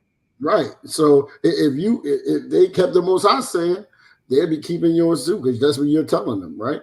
They're not going to keep that. They want to do what the world is doing. You understand? You got to understand that Christianity is the Christianity that's being kept today is called Roman Christianity. You understand? This is not we're the true Christians. What do Christian mean? Followers of Christ. What did Christ do? What did he do? He kept the law. And taught the law perfectly, right? And what holidays? What holidays did Christ keep? The high holy days. That's right. What do we do? Keep the high holy days. What else do we do? We keep the law, right? Keep the law. That's right. There you go. Who the follower of Christ now? The true Israelites by blood. You got to think about whoever call themselves Christians today. They doing everything opposite. Contrary. Because if this wasn't the truth, then let me put it like this: if Christianity wasn't the truth, then the whole world wouldn't be following the same thing that they're doing. Because he said you're out of the world, so the world don't know you. If you're of the world, you're not of the Most High. You say you got a precept up? No. I was just agreeing. I was just listening to the dialogue. Because the dialogue that y'all saying is so important. You got an example of a brother who's in this truth, and the precepts bearing witness with what the brother's dealing with. You know, that's heavy. You can't find this in the Christian church. You can't find these examples and these precepts that line up perfectly. The Most High said, your family they gonna come against you. That's heavy. They come against you. I got to get one more. Can I? I know we got to do because we can still split this up, and I can finish a part 2 of this tomorrow. I can load the camera up. So we still got 15 minutes. We know how this goes. Sometimes the scriptures just edify. I mean, we have to edify other brothers that's going through, because we got a lot of brothers going through this. We're not like everybody else, brother. And our job, if we have to help each other, and we help each other through the scriptures, because we got to understand that our family are not. You know what? Pull what Peter asked Christ in Matthew. Right. Let me go here. I'm gonna go to 1 John 3. and 13, brother. If you want to write that down, 1 John 3 and 13. All right. What you say? I'm going to a different. I'm looking for the one with when Peter asked Christ, "I'm gonna leave everything. What do I get in return?" Basically, you know, when he said, "Give you 100." Come.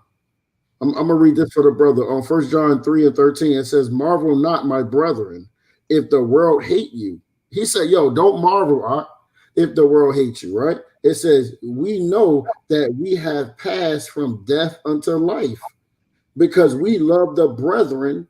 He said, "He that loveth not his brother abideth in death, but whatsoever hateth his brother is a murder." So when I was getting into that, but what I'm saying is marvel not, man, because you know what I mean, we know that we pass from death to life. You know what I'm saying?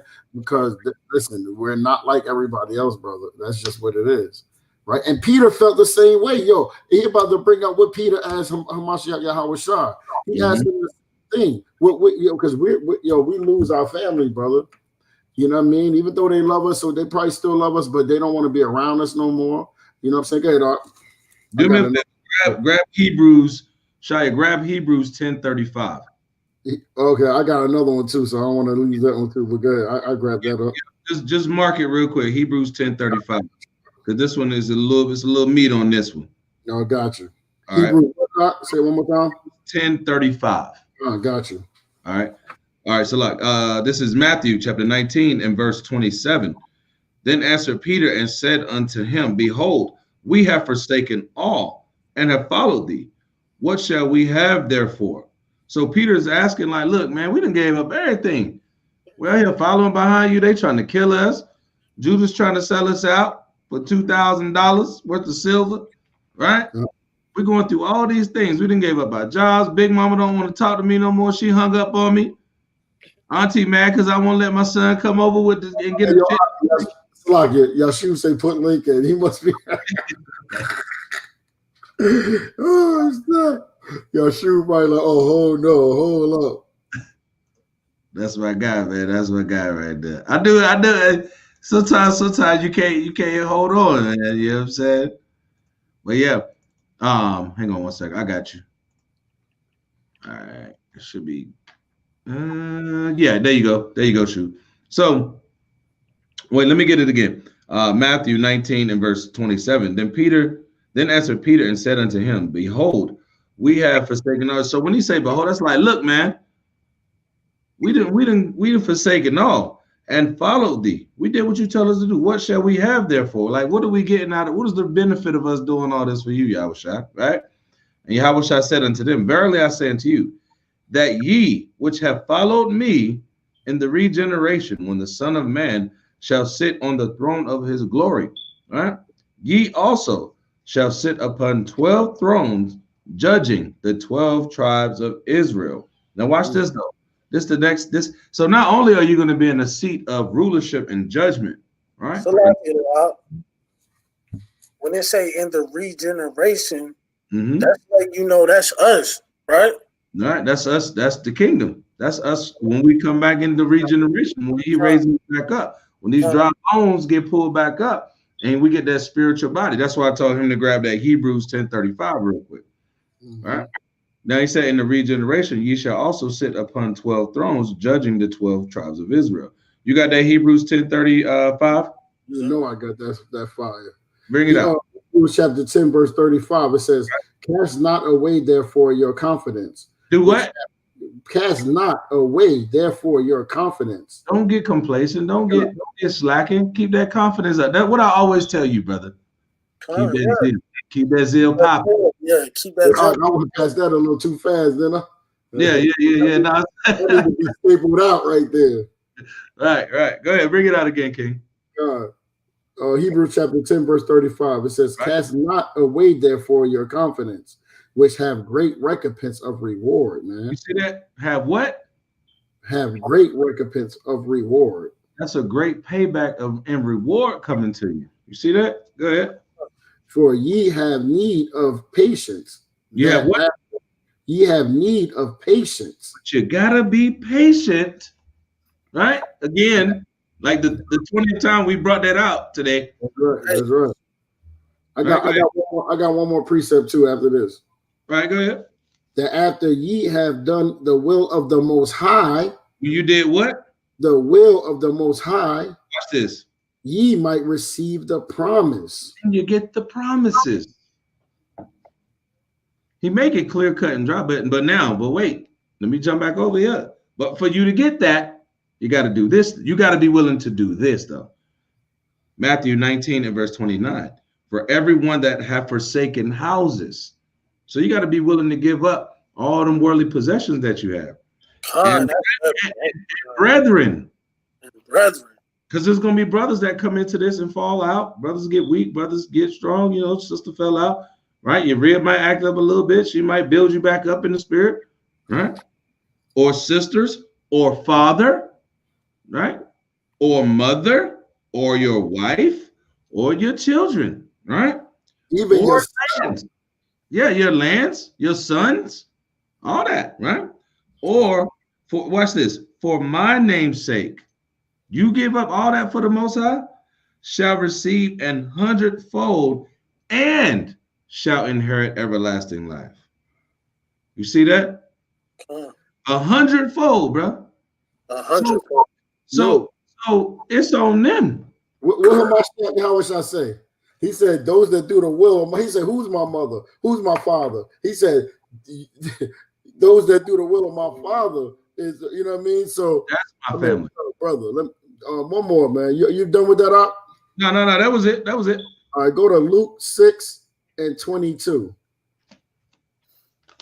I'm there up. All right, it says, blessed are ye when men shall hate you, and when they shall separate you from their company. I don't want to be around you no more. You too right. You know what? That dude, that's all he talk about is the Bible. Man, I went there, like I told you, Shalaki, I went there today. I had the Bible because my grandma said something slick yesterday. She was trying to get me to come. She's like, yeah, and I brought my Bible with me too, because I know how you is. She ain't want no smoke, right? You know what I'm saying? So I said, you know what? I'm gonna wait till my Aunt Chrissy get there. You know, so you have a little backup, some extra firepower with you, because I'm coming slicing and swinging. You know what I'm saying? So I went there today. They seen, boy, my aunt, my first aunt, that her crib, she just looked at me and just had such a stink face on her. Like she seen my son had the fringes on. Like she was just. I'm like, what's your issue, man? Then my other aunt that came from Charlotte.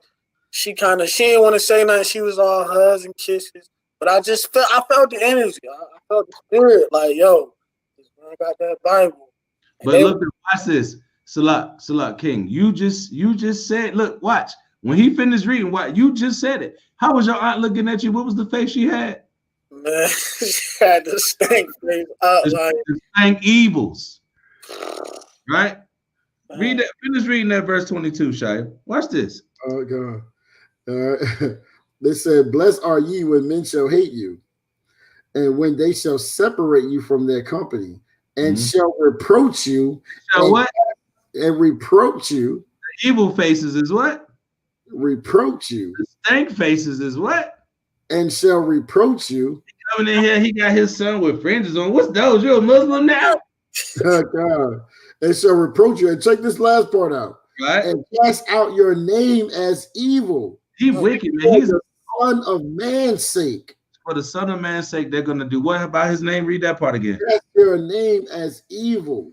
For edification, we are reading the King James. We're reading the Bible. You know what I'm saying? New Testament for them as well. Luke. New Testament. We are reading the New Testament and the Bible. That's the gospel. And wait. And that's red letter. That's red letter. That's Yahawashi. Who they call Jesus? This is so heavy. Hold on. This truth is so heavy, man. Like, you will never get this much scriptures in a year of church. Okay, well, I got another one. I'm sorry, brother. In the church, you will not get this much scriptures, man. Oh shoot! What up? So wow. Job in the building. Yo. Shalom. Shalom, man. Yahawashi, Yahawashi. Hey man, glad to see you, man. I saw you in the joint earlier. I was like, he probably sitting back. So yeah, I was. In. Yeah, trying to heal up, man. One of them days, brother. Oh man, crazy. All praises you hear, man. All praises, man. So yeah, man, we had got about halfway down in Joe. We about at what we at?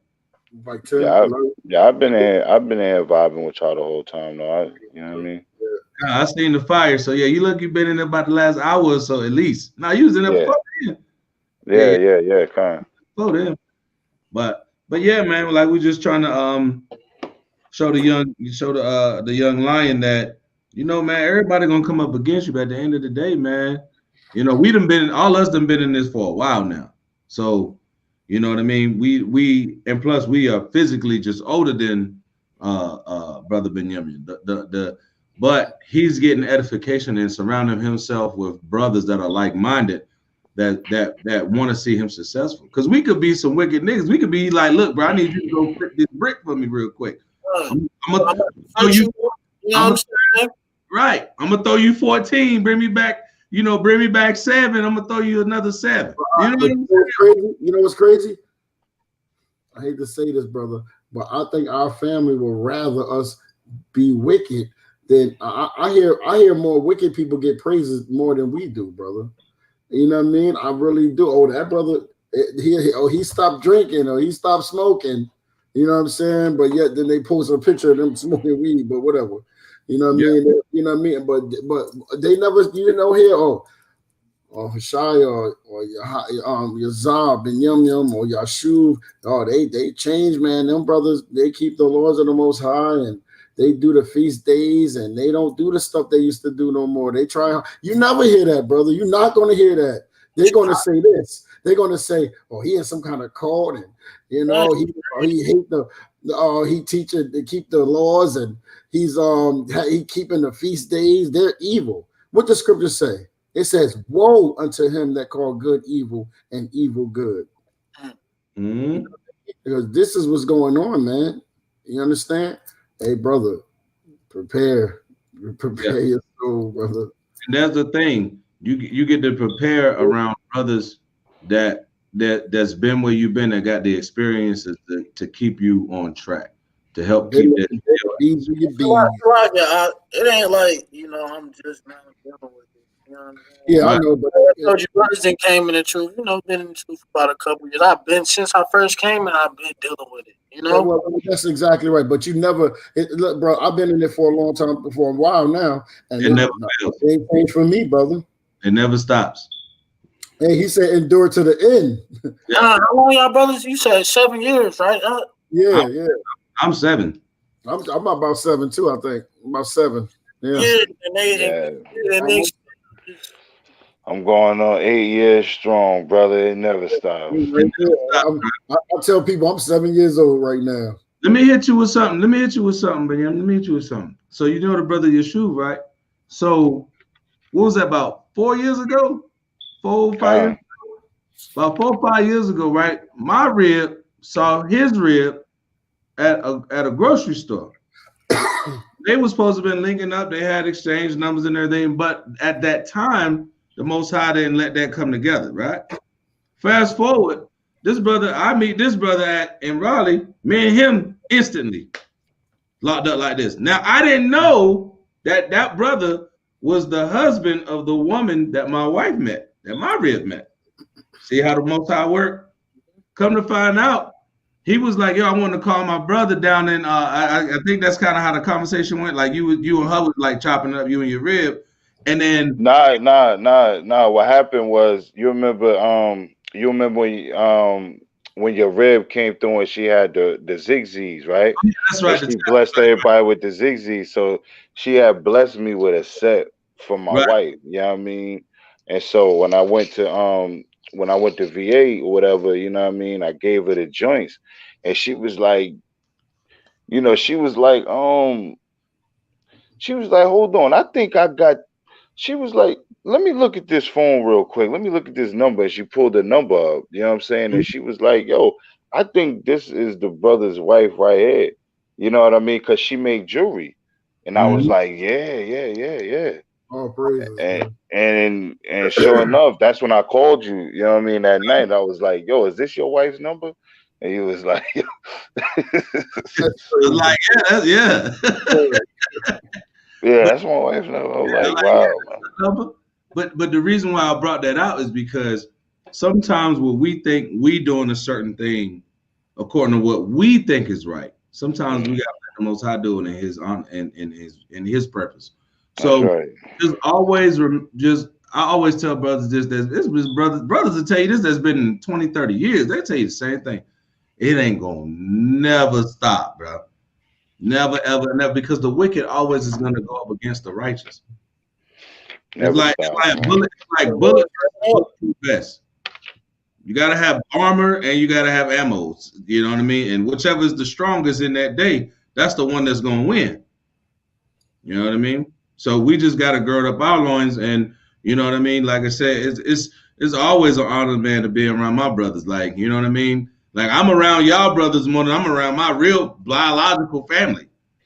That's right. Like, I spend more time with my brothers, you know, teaching, doing this, you know what I mean, than my actual blood brothers and sisters that I grew up with. You know what I mean? And I understand that the Most High got it that way, because he said I came to bring division. And they of his household gonna be his foes. So when you telling me that you're gonna still eat pork, I can't be around you. I can't bring my kids around that. You see what I'm saying? It can't happen. Yeah. Tell them what one of your family members said to you about what they're gonna do with your kids, please, Bob. All right, okay, yeah. So listen to them.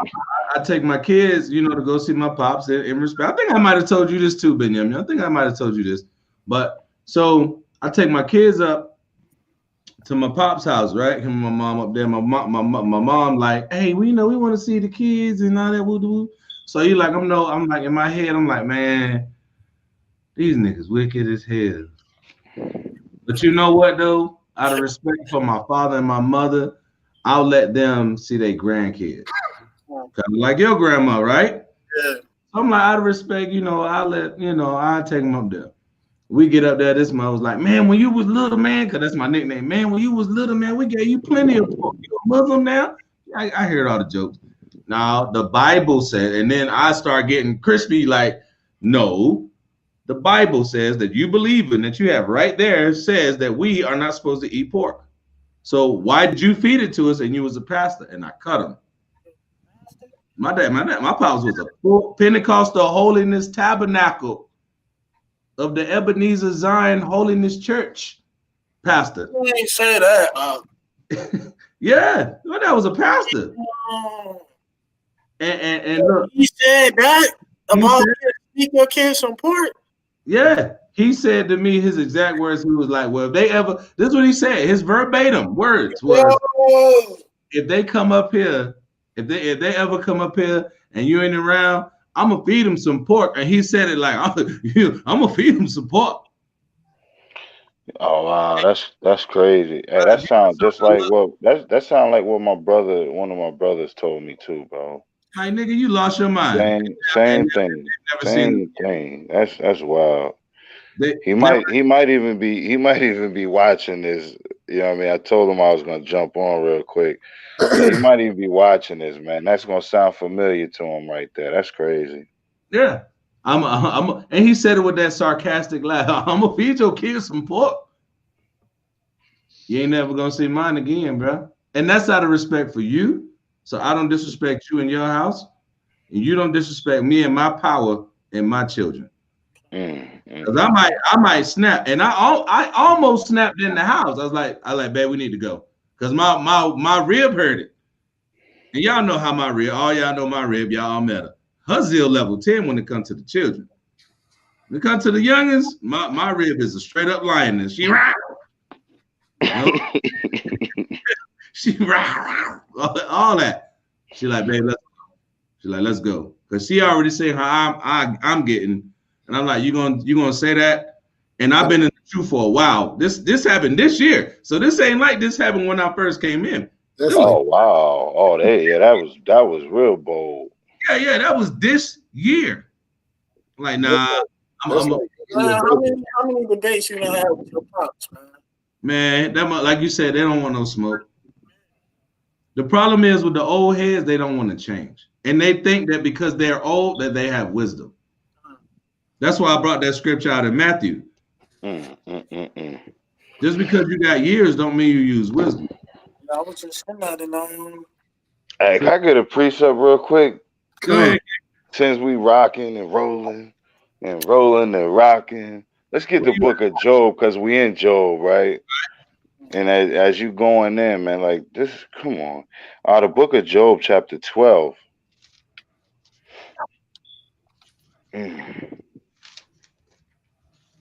And that was heavy what you just said about the age, man, not having wisdom. You know, that's in Ecclesiastes. You know what I mean? Aged men are not always wise, man. That's right. That's right. But you know what?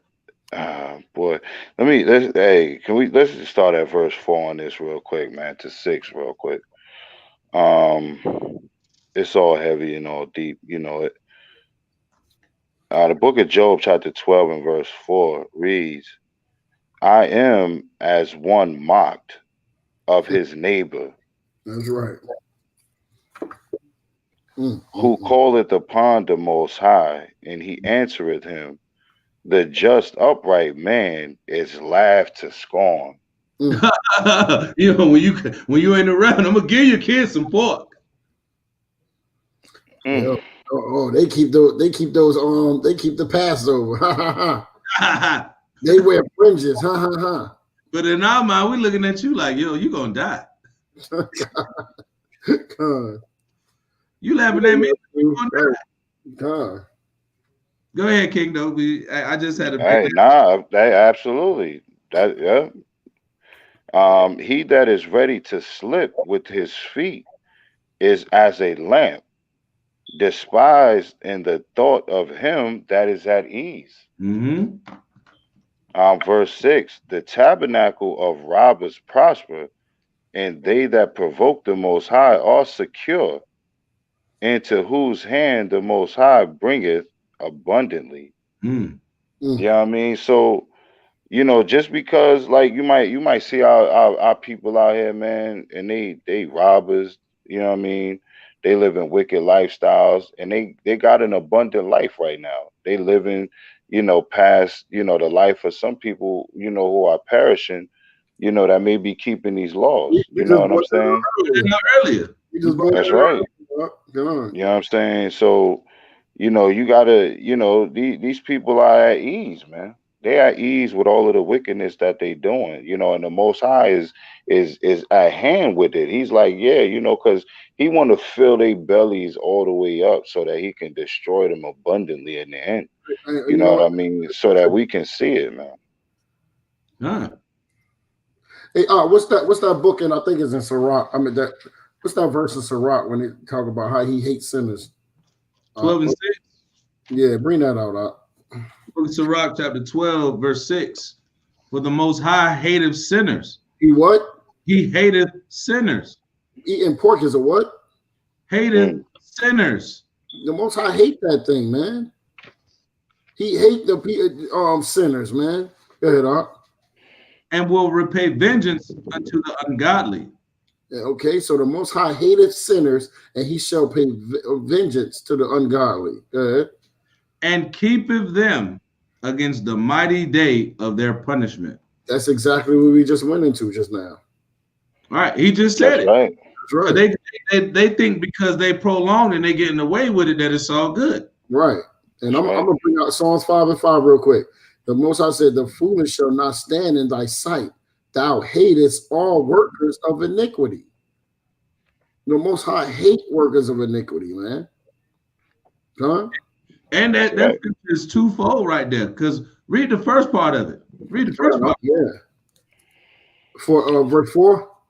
Yeah, what you just read. The foolish shall not stand in thy sight. Read that part again. The foolish shall not stand in thy sight. When he said, "Get away from me, ye workers of iniquity." I never knew as thouest. That's right. Hey, all right, I was about to actually bring that up. I was about to bring. Anybody want to pull that up real quick? What's that? I don't think people break that down enough because that's some serious stuff. These are people that supposedly believe in the Most High. They actually, I never knew you. Huh? He said, "You worker of iniquity, I never knew you." That's right. You workers of iniquity. That means that you're basically pushing. You don't keep the law. Iniquity is sin, right? Mm-hmm. It said, I'm gonna read verse 5 again. Psalms 5 and 5. It says, "You got that up on one of y'all?" Which one do you want?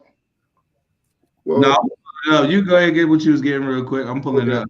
Psalm 5 verse 5. It says, "The foolish shall not stand in thy sight. Thou hatest all workers of iniquity." Mm-hmm. You understand? So the Most High hate that, man. That's right. Mm-hmm. Let me see. Get Luke 13:27 real quick. I just read it. Luke 13:27. "But he shall say, I tell you, I know you not, whence ye are.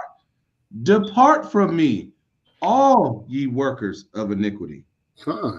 Get the hell out of my face, sinner. That's right. That's not a good thing, man. You don't want to hear that. What was that? That was Luke chapter 13 and verse 27. The worker of iniquity. All right. Shalom, shalom, daughters of Yahweh, daughter of Yahweh in the building. She got a precept. Y'all see this right here, man. This is what we all about, man. People getting edified, people is engaged, people getting their precepts brought out, edification going out. That's how you're supposed to conduct and run a ministry, man. You know what I mean? It ain't about the glory of Hoshea or but Yum out here slicing and dicing people.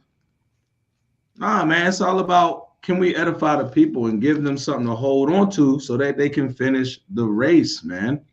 Good precept, sis. You know what I'm saying? You got it, King, already? All right. Ecclesiastes 8:11. Right. It says, "Because sentence against an evil work is not executed speedily." Read that part again. Mm-hmm. Because sentence against an evil work is not executed speedily. So just because the judgment that came on that wicked Negro for doing what he doing, go ahead. Therefore, the heart of the sons of man is fully set in them to do evil. Because they think they're going to get away with it. I've been living robbing niggas. I'm going to keep robbing niggas. I'm going to keep going down too, Huh? Right? I'm going to keep being a dope boy. Yeah, go ahead. Though a sinner do evil 100 times. He did what? Though a sinner do evil 100 times. You know, when like some of us in his dope boys was dope boys. I ain't going to call no names. You know how many times we done slang that rock and made that exchange that bring it back, right? How many, can't even count how many times we done it. Shalom, sis. We thought everything was all good, right? Go ahead. And his days be prolonged. We was eating good off that money too, right? Chilling, right? Go ahead. Yet surely I know that it shall be well with them that fear the Most High, fear before him. Watch this. It shall not be well with the wicked. Ain't gonna be good for the wicked though. Go ahead. Neither shall he prolong his days. It's gonna come to a point when that lifestyle and them bright lights and all the flash and the money and the glam, it's going now need that payback. The grace period over. Come on, now it's time to turn the lights out. You ain't paid your debt for sin. Right, go ahead. Which are as a shadow. Which are as what? As a shadow. Which one of y'all can run from your shadow? God. Who can run from their shadow? Our days is like a shadow, man. Your damn shadow gonna always catch your ass. That's right. Every time you gonna let me juke it. Oh, you're not gonna juke your shadow. You know what I'm saying? Right? Because he feareth not before the Most High. Because what? He feareth not before the Most High. Because he don't fear before the Most High. And what we read earlier, the fear of the Most High give you hope. The fear of the Most High give you wisdom. You know, I give you the faith. Hey, You know, I'm gonna tell you something. Most of our people today that say they believe in the Most High, mainly these Christians, they don't fear the Most High. They fear Satan. Right. Every time something wrong happens, something bad, oh, the devil did it.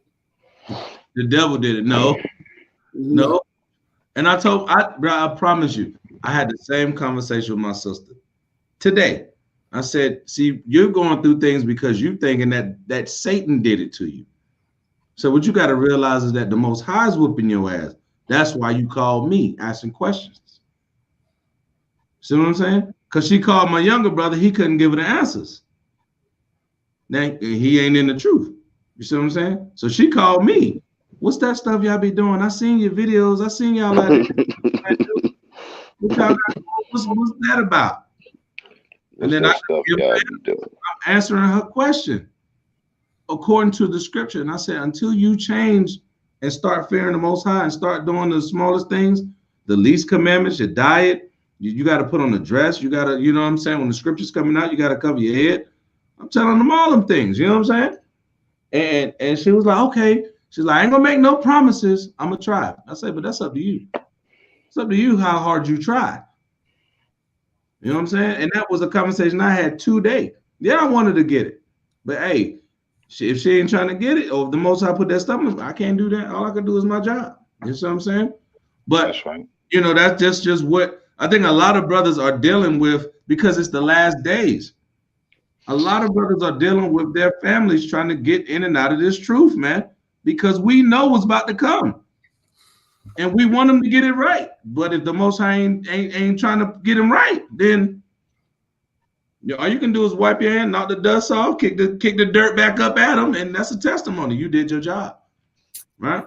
The water, daughter of Yahweh, Shalom, Shalom. Thank you for that precept. That's Ecclesiastes 8 and 11, the water system, right? Yeah. Hey, can we ready rock that with the other chapter over? Yeah, let's get it. You know what I mean? You know, since brothers was pushing the things, now we pushing scripture. Okay. Right. What you got, King?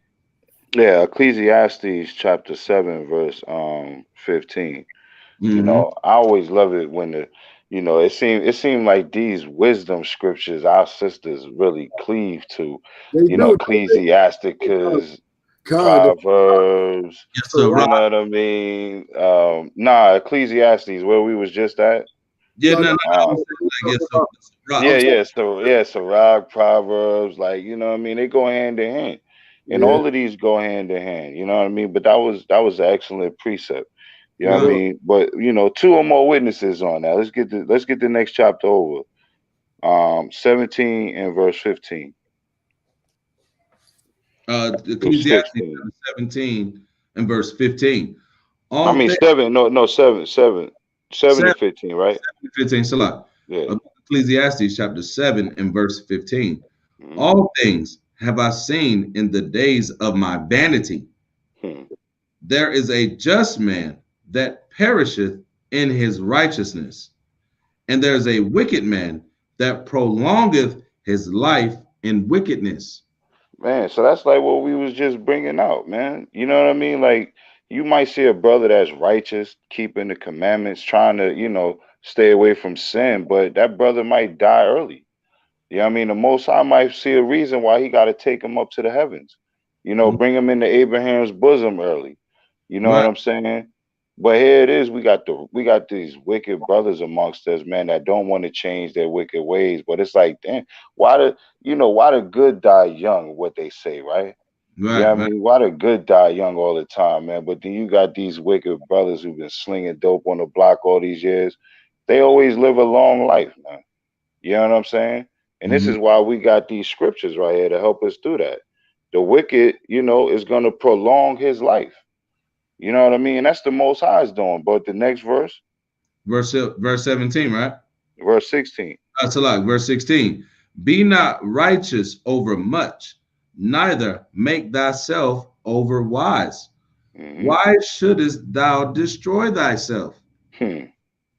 Verse 17.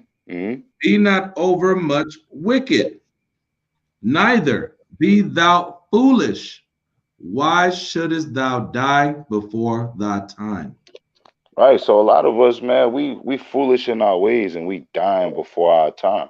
You know, in righteousness and out of righteousness, man. But at least if you righteous, you know, when you cross over to that other side, man, you're not on the other side, you know, where Lazarus, where the dude was looking at Lazarus, you know what I mean? And you sitting there looking for a drink of water, you know, in that fiery pit, man. But Right. you in Abraham's bosom chilling, man, enjoying the same weather. You know what I mean? You ain't got no rain on you. You know what I mean? The Most High keeping you cool. You You ain't know, you got a little bit of sun. Yeah, you ain't, you know, you ain't stressed out over there, man, in 1,000-degree weather, you know, looking for a drink of water like you in the desert, man. You know? boy, that boy to be bun. I done went through about 2 of them already. And look, like as a brother, he's sipping on the water right now, man. Like you're gonna have you on that day of punishment, man. Like even that little bottle of water right there, man, is gonna be like gold, man. Yeah. It's gonna be like gold on that day, man. Mm-hmm. You know, the things that we, you know, that we not content with, like the scriptures, it make it plain, man. Be content with food and raiment, man. Mm-hmm. You know what I'm saying? That's it. Like we want the house on the hill with the picket fence. We want the Mercedes outside, man. We want the baddest females, you know, some of us. And it's like we always falling short of what the Most High want for us. Right. You know what I mean? Oh, Salah King. Yeah, go ahead. I wanted to bring this out. Let's get Ecclesiastes. Why we still over here? Mm-hmm. Gotta bring this out. Because we read earlier, remember Bunyamin, we read Ecclesiastes 12:13. Mm-hmm. But there's a reason why we need to read that next verse. That's right. We need to read that next verse. Mm-hmm. Right? Go ahead whenever you got it. Ecclesiastes 12:14. Ecclesiastes 12 and verse 14. Mm-hmm. For God shall bring every word into judgment. Yeah, you breaking up a little bit, King. Yeah, it's on low. Can you hear me? Right I got you. Good. Yeah, you perfect right there. All right, good. For God shall bring every word into judgment with every secret thing, whether it be good or whether it be evil. You see that? He said, now read verse 13. Mm-hmm. Let us hear the conclusion of the whole matter. Fear God and keep his commandments. Mm-hmm. For this is the whole duty of man. Now read 14. For God shall bring every word into judgment. Let's stop. So like right there. Fear God and keep his commandments. For this is the whole duty of man. For the Most High gonna bring everything you do, whether it's good or bad, into judgment. That means you need to tighten up. And you need to, that's why that Day of Atonement is so important, man. That's why that Day of Atonement is so important. Because you could be in the midst of doing something contrary to the Most High and not even know it. But guess what? It's still going to get called up. It's still going to be brought to the forefront, whether you try to know about it or not, whether you hide it or not. That's what he's saying. That's right. Conclusion, and he said, for the Most High shall bring every work into judgment.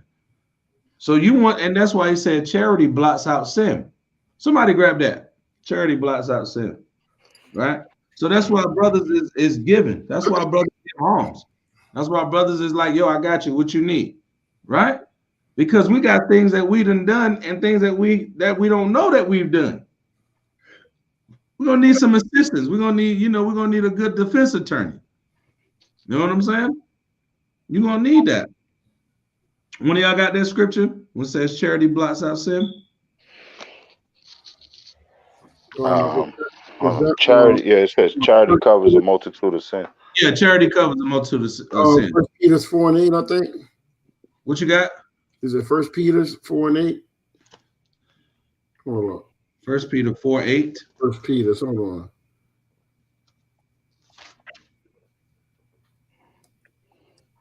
Yeah. That's it. 1 Peter chapter 4, verse 8.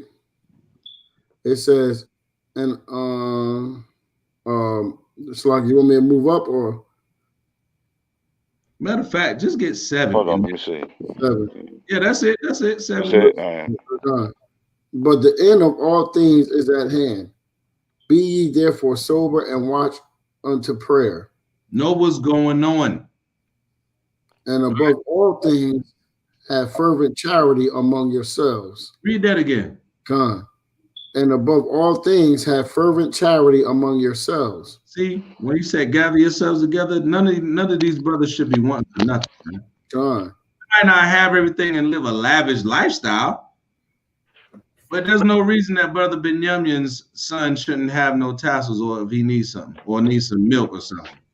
There shouldn't be no reason, especially if that brother keeping the commandment. There shouldn't be no reason that Brother Shia is stuck on the side of the road and one of us can't come pick him up. You know what I'm saying? It shouldn't be a reason why we can't hold each other accountable in the laws, man. Right? Because he said, read verse 7 from the top. Verse 7 says, but the end of all things is at hand. The what? The end of all things is at hand. Be ye therefore sober and watch unto prayer. Go ahead. And above, be therefore sober. And above, and above all things, have fervent charity among yourselves. You know what that word fervent means? Let's get that. Consistent. Let's get that fervent. See, we had no definition tonight, have we? And we ain't had no definition tonight. I ain't pulling that. We ain't pulling that in. All right, now watch this right here. Now, what you say, Benjamin? What'd you say? I said consistent. Consistent, right? Let's see what's going on with that. All right. Fervent, having or displaying a passionate intensity, vehement, sincere, profound, impassioned, heartfelt, deep-seated, bright, shining, radiant, right? Incandescent, ablazed, right? On fire, smoldering, glowing, luminescent, emotional, animated. That means you really care about doing this for somebody else. And that's what we're gonna need in these last days, man, because that's what verse 7 says. We're gonna need to have, you can't be in the last days and you trying to hold on to the last can of Spam, treat meat. Nah, you ain't getting none of these Vienna sausages. These for me. They the chicken plate. Nobody's getting none of these but me. You're gonna die early. What if he got the water? You know what I'm saying? Right? Go ahead, Shai. Read that verse 8. Well, I was going to get the Greek word for that. Is ektenes. It means first one is stretched out, and the second one is mataf, intent, earnestly. Earnestly. All right. You said intent, earnestly, right? Right. That means like we really have to really focus on doing right by each other and being fervent. It says without ceasing. And that means with no reason, no excuse. That's what that means. Right? No excuse, no reason. Right? Go ahead. All right. It says, and above all things, have fervent charity among yourselves. Charity shall cover the multitude of sins. Read that part again. For charity shall cover the multitude of sins. Charity is going to cover the multitude of sins. Go ahead. Use hospitality one to another without grudging. Without what? Without grudging. You see that? We have to tell each other like, nah, I got it. I had a brother tell me, he was like, look, I'm paying for everything. I'm like, nah, bro, you ain't gonna pay for everything. You know what I'm saying? Nah, we good. He like, nah, man, you know what I'm saying? I got it. Nah, I know you got it, brother, but we in this together, man. You know what I'm saying? And that's I got brothers like that everywhere, man. You know what I'm saying? Brothers sacrifice their time to be on here, man. Brothers could be chilling with their family, booed up, right? Laid up beside that girl with a daggone cheese pizza and a beer, a cold one right now. Quality. Yeah, chilling. Everything's good. But guess what? Brothers is making that sacrifice. Got to keep the kids quiet. Hey, shh, I'm gonna lie. You know what I'm saying? We gotta do all that, man. Some sacrifices, man, for your people. And we ain't just doing it for us, we're doing it for our people. Go ahead, King. Come on, let me get a quick precept on that, man. How Paul and the other apostles acted towards like charity. All right. Can we go to Acts 4:37?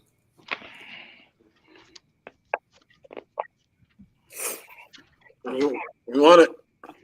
Come on. Acts 4:37. Hold on, my bad. So we'll start at 34. 34. Neither was there any among them that lacked. Come on. For as many as were possessors of lands or houses sold them and brought the prices of the things that were sold and laid them down at the apostles' feet, and distribution was made unto every man according as he had need. No, they took 10% of what they had and said, bump them. I got my new Cadillac. No. It says, come. That's right. It said, and laid them down at the apostles' feet, and distribution was made unto every man according as he had needs, man. So the brother said nobody lacked, right? That's what our brother said. That's right, huh? Nobody lacked. Everybody ate, right? Everybody ate, huh? For as many were possessors of lands or houses sold them brothers had, you know what I'm saying? Yeah, they weren't bums out there on the street. God. They wasn't we're not talking about the vagabonds of Jerusalem here.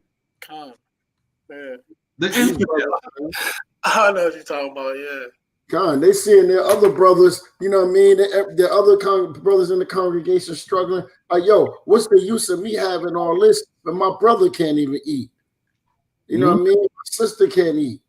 Right. You know what I mean? And that's really in our spirit, man. But where we at right now is just everybody is for themselves now, man. You know what I'm saying? Back in the day, you can go to your neighbor's house to get sugar. You better have $1.50 or $2. I remember you could go shopping at your neighbor's house. But yeah, man. I didn't have no syrup at the work one day. I'm like, my woman made all the food and she, babe, we ain't got the syrup. I'm like, damn, I wish I could just go right across the daggone thing and just, yo. You can't even do that no more. Can I hold some syrup real quick? I just need a couple of drops, you know. Y'all got this syrup. You're gonna look at that like you crazy. I'm like, nigga, what? Joker got the mask on like, yo, nah.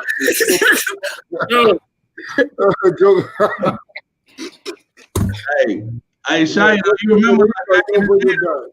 remember like back in the hood though, you could do that though, for real. The neighbor like, look, man, we're trying to make some cornbread and a cake over here. So I'm gonna need a cup of flour, I need 1/3 cup of sugar. Let me get 2 eggs and a cup of milk. And they give it to you. They give it to you. Now do that. Nah, you got the COVID, bro. 6 feet apart, bro. Stay back, bro. Nah, bro. What you doing on my porch? And he got the biscuit. They down report harassment. He got the biscuit like this. What you doing on my porch, yeah? He about to exercise the castle doctrine. I literally just came over to see if you had an egg or two. That's all. You know what I'm saying? Oh no, we don't got that around here, bro. Niggas is out here tripping. Like damn, bro. You can't do that now though. Back in the day, you could do it. Our people wax worse and worse, man. Right? Hey, should we get back in the lesson, or what would you think? Huh? Should we get back in the lesson, or what you think? I think we've been in the lesson. We just should we get back into the lesson, Doc? We actually really been in it. That's what I'm saying. Really, we're just hitting on a couple other things. We lammy backing, but you know what I'm saying? I think we what was we at? We cooking, man. We all in the same spirit, man. That was it is what it is. I mean, it always, you ever notice that whatever we talk about and we go to it, you know what I mean? We have to do something else to edify something else. It always just land me back in the same thing. Right. This is what we're talking about. God, it's like a full circle, man. Hey, well, let's land me back it again then. Let's get Philippians chapter 2 and verse 4. Yes, And sir. let's do it over on the scripture you just read, brother. Mm-hmm. Because that was powerful, because we are supposed to have that spirit. That's right. Nevertheless, man, we not supposed to be sitting here thinking that we are fat, thinking we got the biggest house on the block, you know what I mean? And we can't distribute out these things to the people, man, accordingly. That's what makes a good leader a leader. Being That's right. able to spread these things to the people accordingly, man. So the book of Philippians chapter 2 and verse 4 says, look, not every man on his own things, but every man also on the things of others. You know That's what I right. mean? We can't worry about our own possessions, just like in the book of Acts, man. They started putting things together, saying, look, let me, this brother over here got the beach house. You know what I mean? We're gonna go ahead and sell that beach house over there, because he only stay there but once out the year. You know what I mean? Let me go ahead and get rid of that and sell that. This brother got an extra car. He don't really drive. Let me distribute that off, you know what I mean, and sell that and get rid of that, you know what I mean, and put that money into the people that need it, man. All right, Like, man. we really got our people hurting out here, man. That's right, man. You know what I'm saying? And we really could be doing more. At the That's end right. of the day, man, when you think about it, we really could be doing more for our people. That's 100% right. Can you do something though for me, shoot? Can you go up to you want verse 2? Yeah, hit 2 and go down. Yeah, you know what I want. 2. All right. The book of Philippians chapter 2 and verse 2.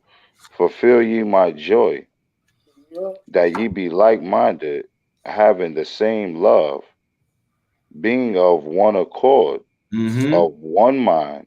Being of one accord, of one mind. Go ahead. Let nothing be done through strife or vainglory. Yeah, so don't be trying to act like you better than nobody else, or you trying to do it to prove that this dude don't got as much as you. Or he ain't on your level, or she not a bad chick like you is. You know what I'm saying? But in lowliness of mind. You're not as good or as high as you think you are. In what?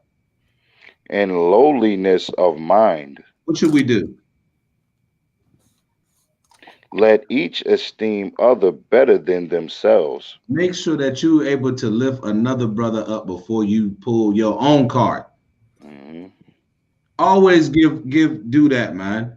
Be humble. Like, you're not as good as you think you are, right? You're not as good as you think you are. Self-examination. Esteem another brother more than you esteem yourself. The Most High dealing with those who got that kind of mind, but you also got to be strong with it too. That's right. We got to be on the same accord.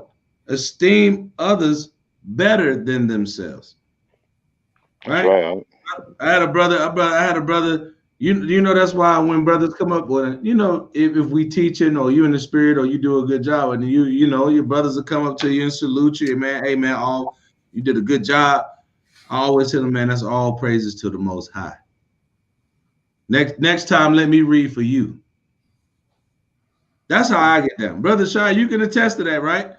That brother Shai, I'm gonna tell y'all, that boy, hey, look, I gotta say it, man. On Bill Street. Hold on.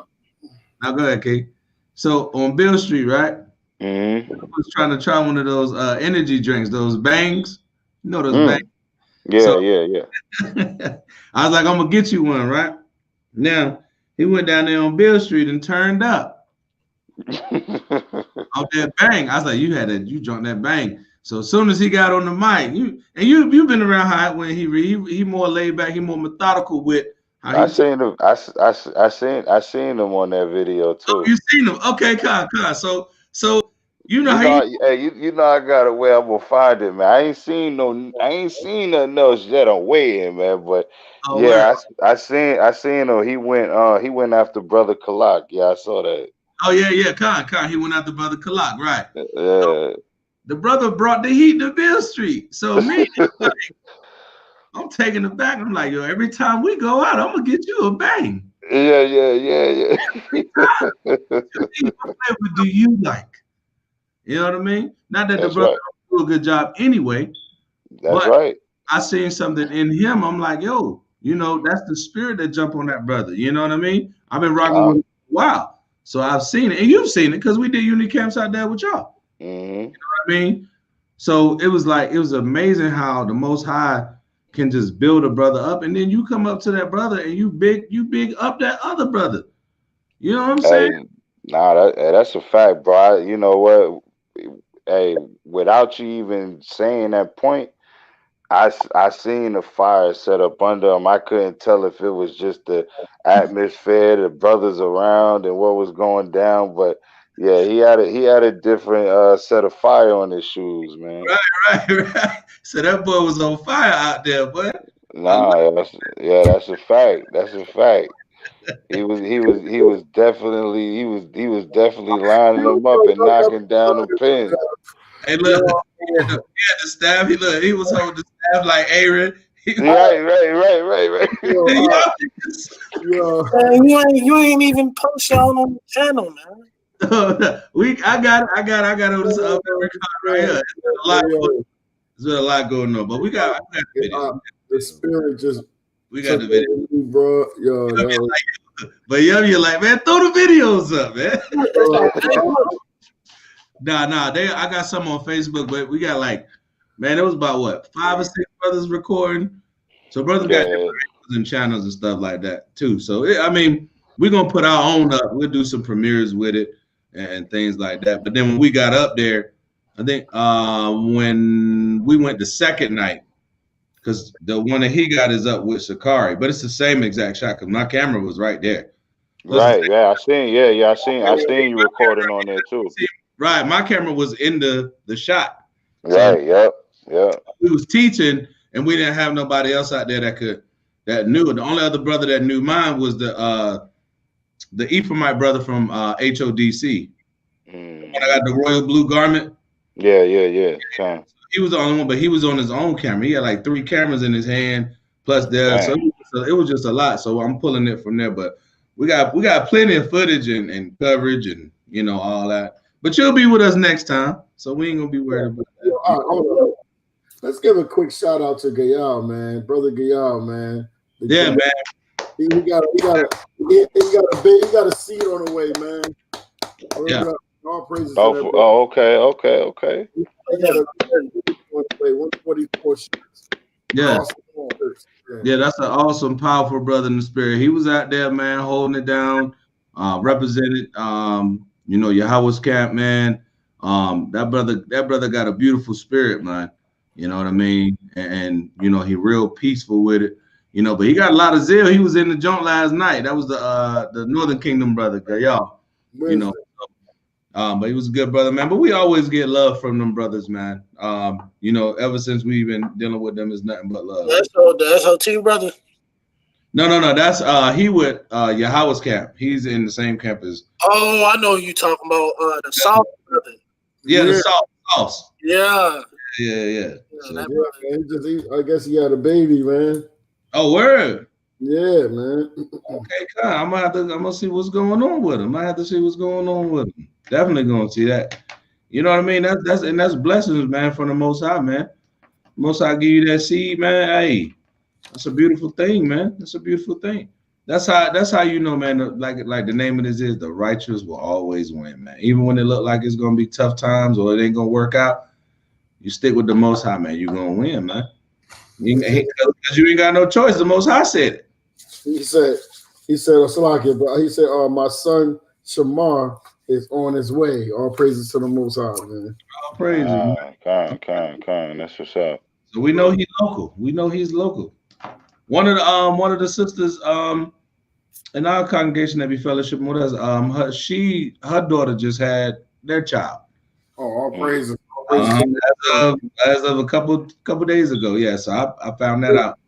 Yeah, so that's just the Most High, man. And then we're gonna have to be able to be the ones that protect them, man. They the next way. We got to protect them in that day. The scripture said, "Woe to them that give suck." In that day, hey, man, I'm telling you, bro. And be on point. They can't fend for themselves. So I don't, and I don't even think people really address that scripture as much as it need be, man. Yeah. Because you got to really think about that thing, man. Yeah, that's rough, man.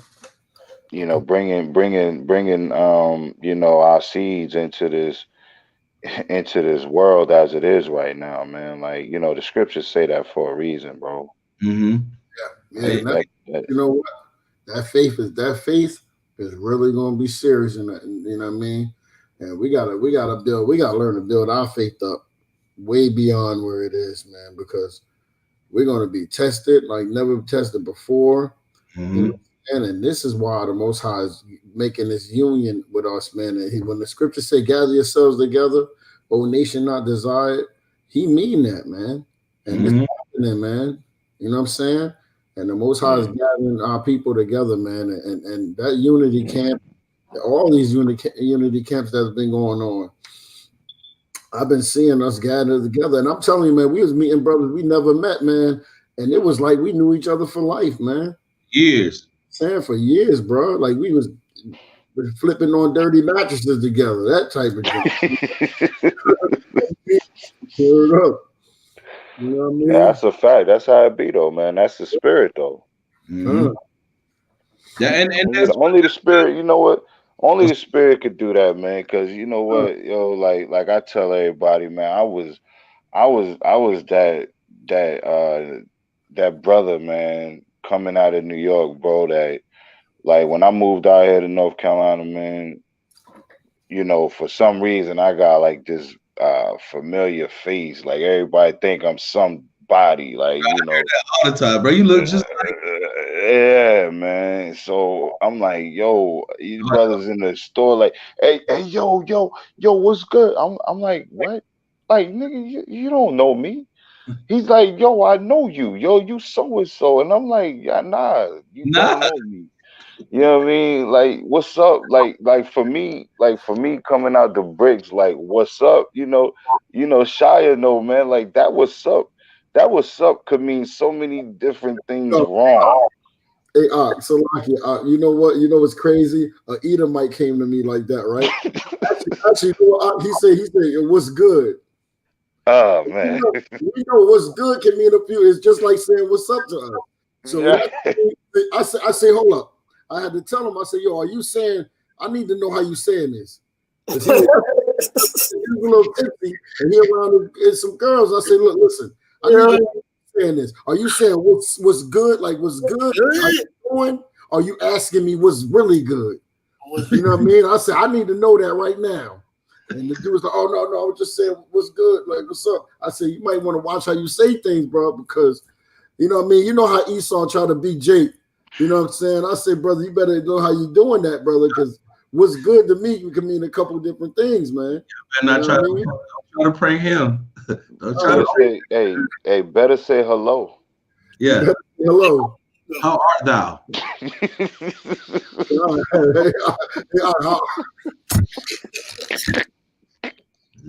Yo, I say, how art thou? How art thou this evening, sir? Yeah, that's right, man. It's thine evening if thou think. Yeah, thank you for gracing me with your presence today. There you go. I need that ancient talk, man.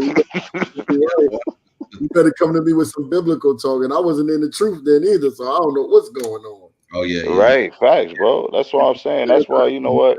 That's why today, man, through the spirit, man, I'm so grateful because now when I see brothers, I don't even wait for them to say nothing to me.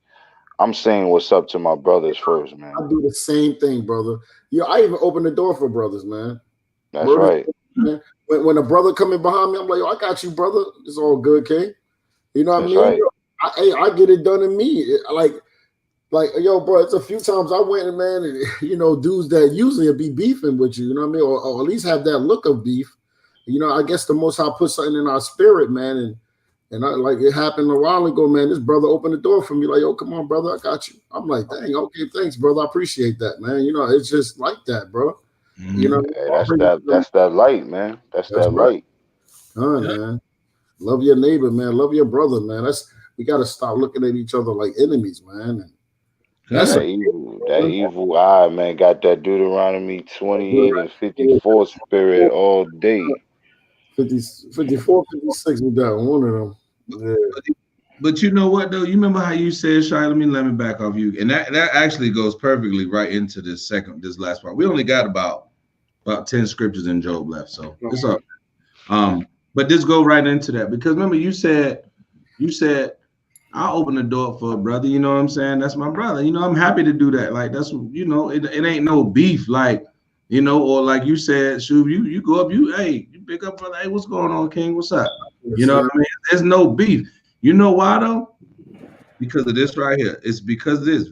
Job 5:17. Behold, happy is the man who the Most High correcteth. That's right. Therefore, despise not thou the chastening of the Most High, of the Almighty. We don't, you know what I mean? The things that used to get us all bent out of shape. Hey man, who you saying what's up to, Nick? Who you looking at me like that? I don't know you, Nick. Right? Now our mindset ain't the same, because the Most High has corrected us, and we've had to take some lumps from the Most High. We've had to get them butt whoopings from the Heavenly Father to get us to change. I gotta bring this precept out with that. Good, I'm good. No. I just want to bring, because that goes exactly into what we were saying. We don't do the things that we do because we're happy, because we get corrected by the Most High, and in His correction, we trust in that it's good for us to be corrected. It's good for us to understand that the Most High is going to chasten us. He chasing those He loves, right?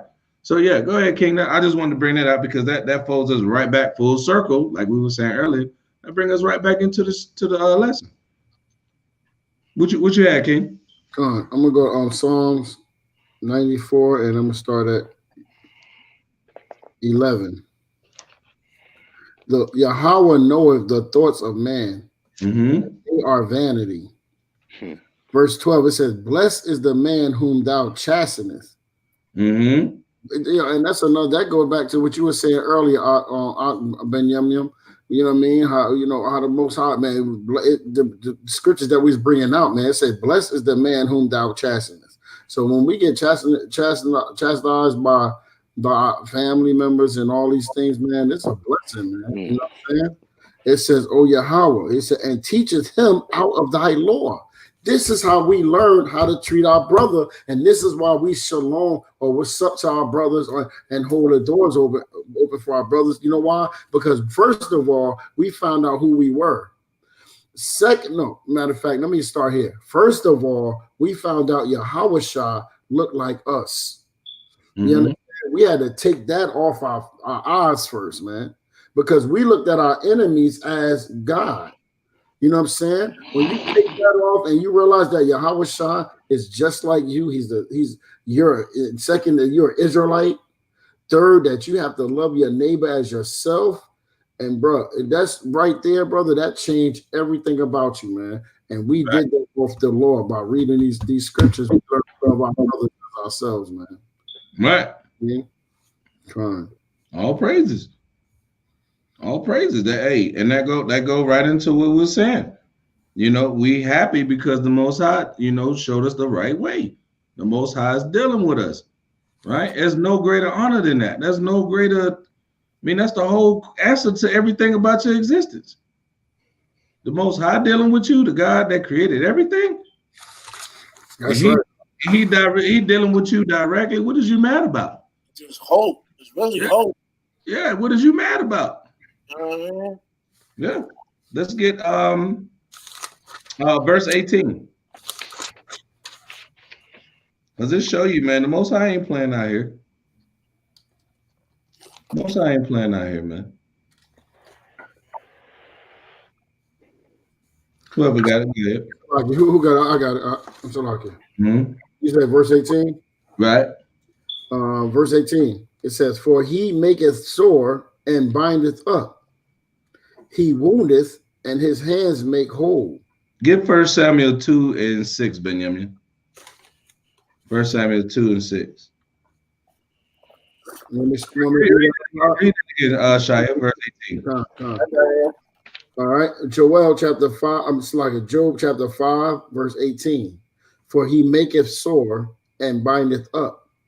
He woundeth and his hands make whole. So the Most High can bust you upside your head, put a couple knots on there, and then patch them up, get the swelling down. Most High can empty that bank account out, put you in the homeless shelter, and end up getting you a house for your wife and your kids. The Most High can have you on that city bus with that 30-day pass, and then you lose the 30-day pass, and then he put you in a position where now you got a car, you ain't got to worry about it. That's the power that we serve. We gotta understand that dude does that, and that's what he good at, right? You got that 1 Samuel 2. Get that verse. Start at verse 6. 1 Samuel 2 and 6. The Lord killeth and he maketh alive. Read it again. The Lord killeth and he maketh alive. That right there, you could close this whole Bible. He killed and he make it alive. But I thought Satan is the one that do all the killing. All right, go ahead. He bringeth down to the grave and that lowly estate. That grave don't necessarily mean you're gonna just be in the grave, like literally. That's twofold. You could be in the literal grave in the dirt, or you could be at a very low estate, a poor and bottom estate, right? Read that part again. He bringeth down to the grave and bringeth up. He can bring you up out of that thing. All right, go ahead. The Lord maketh poor and maketh rich. He do what? The Lord maketh poor and maketh rich. Well, he can, like you said, he can take everything away from you and give you tenfold. You see that? You see, remember we read in Matthew what he said, what Peter said? We forget we've given up everything. So the average person, when you give up everything, you poor. But Christ said in the regeneration, I'm gonna give you what? 100-fold. Oh. You see that? That's the Most High. I can make you poor and I can make you rich. All right, go ahead, finish that up. He bringeth low and lifteth up. He bring you down low if he want to, and he can lift you up, right? You see that? Read that, go ahead. He raiseth up the poor out of the dust. He raised up the poor out of the dust, right? Watch this. And lifteth up the beggar from the dunghill. You do what? He lifteth up the beggar from the dunghill. Go ahead. To set them among princes and to make them inherit the throne of glory. Right. For the pillars of the earth are the Lord's, and he hath set the world upon them. Now watch this right here. Now I'm gonna give a little example. Now, but you remember when you was over here, right? And I seen that brother when I was getting gas at the gas station, right? And I told you I knew that brother from the place that we had just was teaching at, and I chopped it up with him. Now look at that brother out there on whatever kind of whatever. He asked me for some money. I ain't give it to him because he's not willing the Most High. But I did give him the Most High words. And I said, bro, you got to change your life. You shouldn't be over here getting shot up and, you know what I'm saying, out here doping out your mind. Somebody got shot in the butt. Yeah, you got shot in the ass. You got shot in the ass by a young boy. You know what I'm saying? He said the boy was young. But I know him, you know what I mean? And like the scripture said, the Most High that don't mean that the Most High can't lift that brother up out of that. Yeah, that's something you keep to yourself, boy. Yeah. He got shot in the butt. Bah! That's heavy judgment. Right. Ain't no sitting down 4 months. Just stand up and lay on the couch. That's it. You can stand up and you can lay down. That's it. No sitting down. Can't chill like Benjamin is right now. You know what I'm saying? But that don't mean the Most High can't lift him up out of that situation. The Most High can heal that thirst that he got for that drink, that strong drink like that, or whatever he's yearning for or got going on. The Most High can bring him up out of it and then set him among princes. You know what I'm saying? We gotta understand there's a balance. The Most High dealing balance, man. You know, he ain't just all about killing. He is about life. You know what I mean? But as much as live shall die. So don't get it twisted. That's what he's saying. Right? Where we back? We back over at verse, what's that? Yeah. Verse 19. Because this is really what we're getting into, where the Most High is really talking about what he gonna do for us in these last days, man. When this trouble really come on us, the Most High said he gonna do these things, man.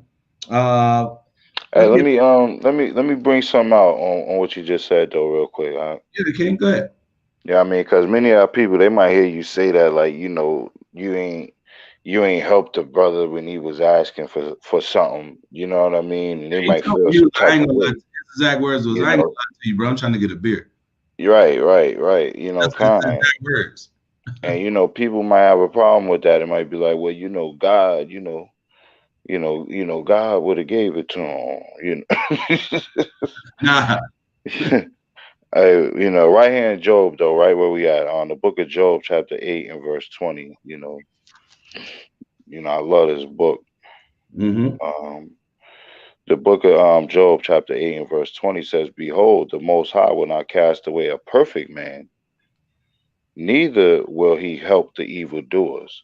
You know what I'm saying? So just like the brother right here, he got the same spirit that the Most High put on him. You know what I mean? That same spirit, the Most High is not going to help no evildoers, man. Right. You know what I'm saying? I say help not a sinner. That's right. I think I'm already there. Yep, I'm already there. Let me just land me that real quick. So Rock chapter 12 in verse 1. When thou wilt do good, know to whom thou doest it. So shalt thou be thanked for thy benefits. Do good to the godly man, and thou shalt find a recompense. And if not from him, yet from the Most High. There can no good, watch this. This is why I didn't give him nothing. There can no good come to him that is always occupied in evil. That's right.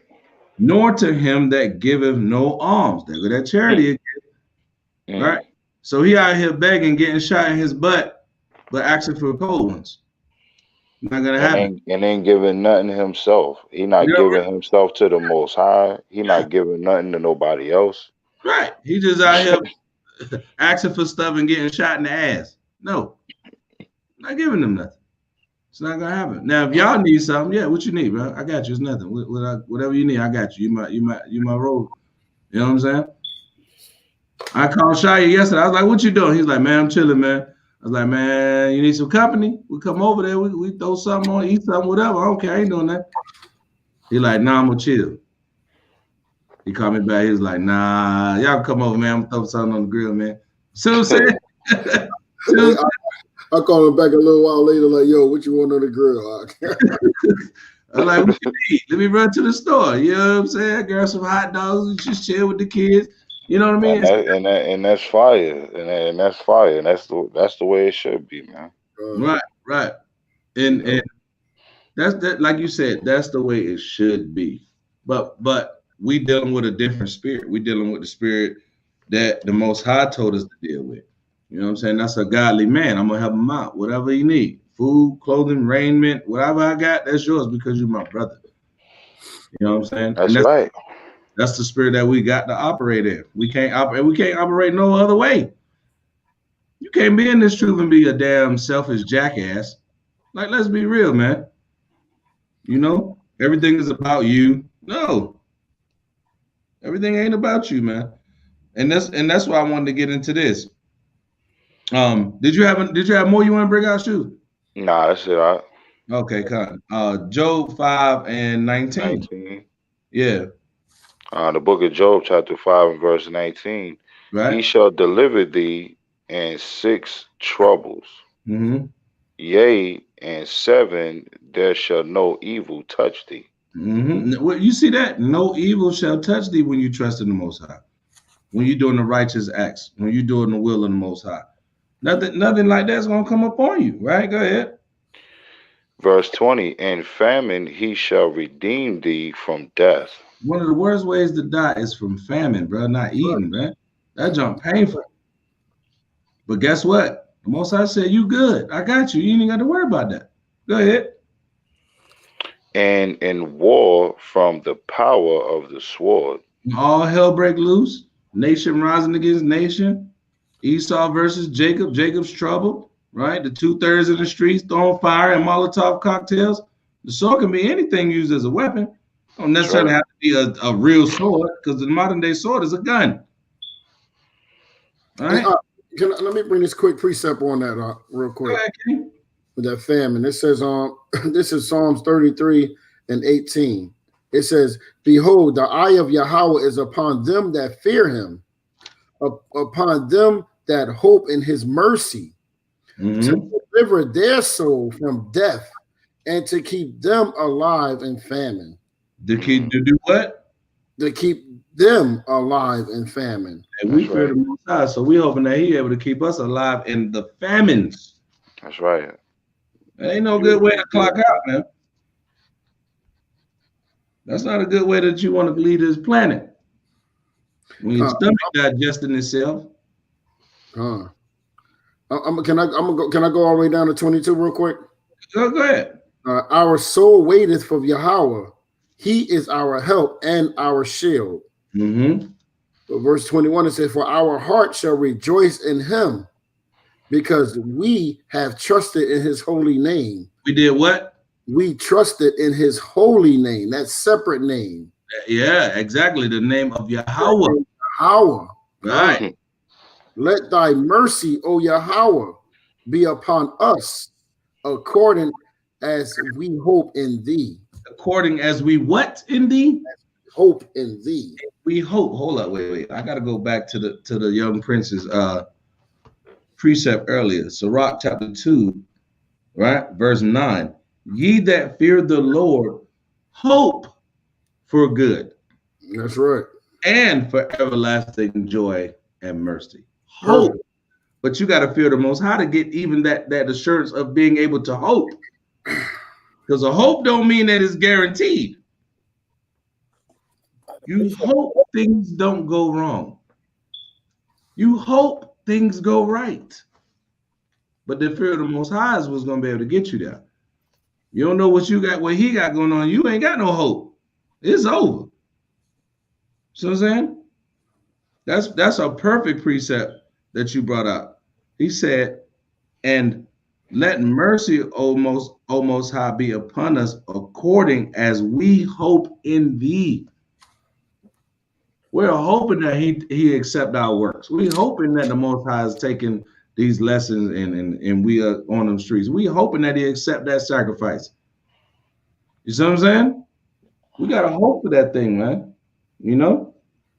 Anybody else had a precept before we finish that out? What was we at? Verse 21.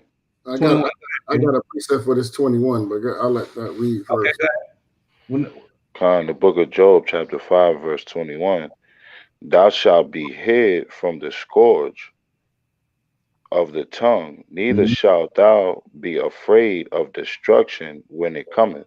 Neither shalt thou what? Be afraid of destruction when it cometh. You got to fear the Most High. You can't be fearing man. That's why you got to know that you always going to win. You're going to come out on top when you're doing everything that the Most High wants you to in sincerity and the truth, man. That's going to be your stability. The knowledge that you and the wisdom that you fear in the Most High and you keeping his commandments. That's all you got. Right? Shai, you had something you want to bring out on that, King? Do you have anything up before I bring this up? Go ahead. All right, Psalms chapter 31, verse 19. Okay. Let me know when y'all got it. Oh, dang. You said what now? Psalms chapter 31, verse 19. I'm here. All right. It says, oh, how great is thy goodness, which thou hast laid up for them that fear thee. Thou hast wrought for them that trust in thee before the sons of men. Verse 20, it says, thou shalt hide them in the secret of thy presence from the pride of man. Do we know who that prideful man is? Thou shalt keep them secretly in a pavilion from the strife of tongues. Blessed be Yahweh, for he showed me his marvelous kindness in a strong city. You see that? The Most High telling you, man, all you got to do is just rock with me. Just rock with the Most High, man. Can't lose. Let me see what Sirach, what does Sirach put in there? Sirach 34:14. Yeah, I'm there. Go ahead, bring it out. Sirach chapter 34, verse 14. Whoso feareth Yahweh shall not fear nor be afraid, nor he is for he is his hope. He is his what?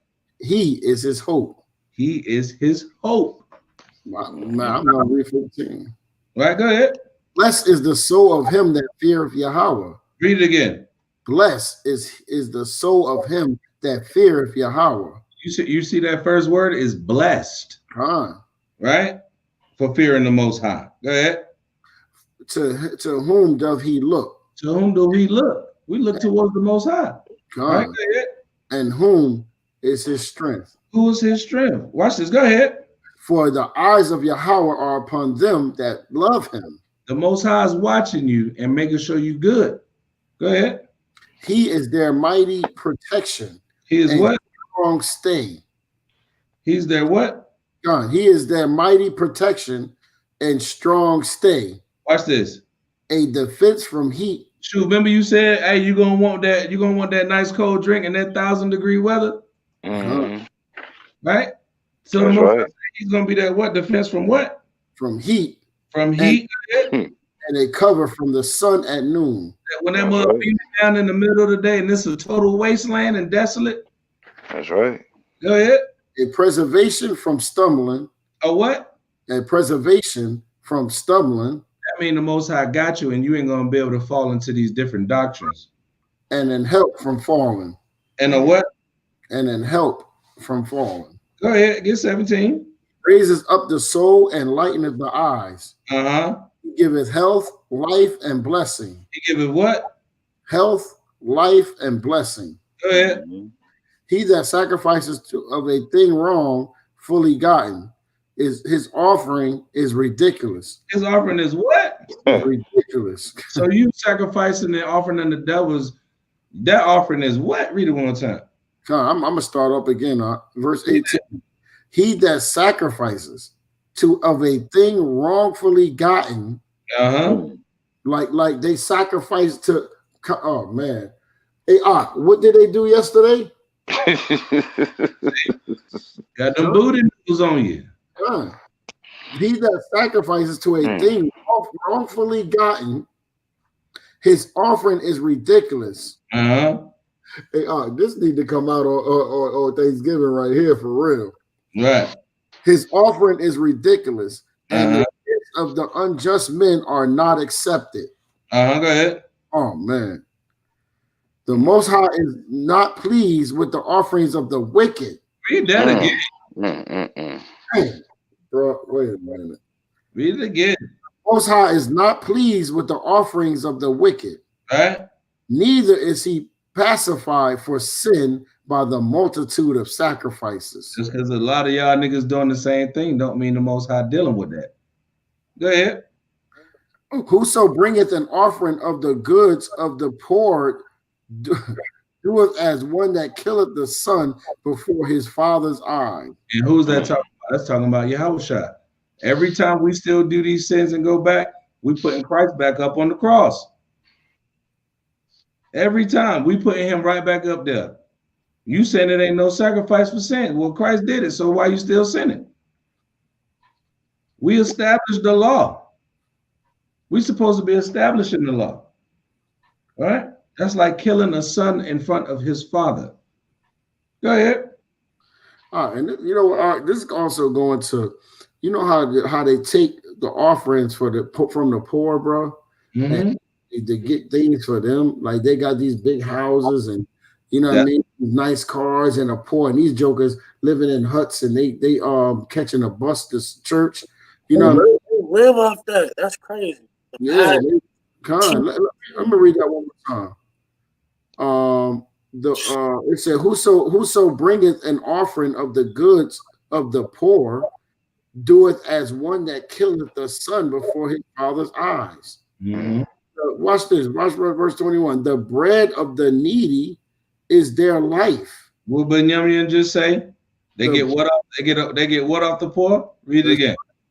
The bread of the needy is their life. The bread of the needy. So that means they love their people being oppressed because that's how they eat. That's right.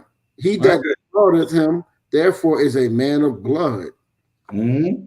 He that taketh away his neighbor's living slayeth him.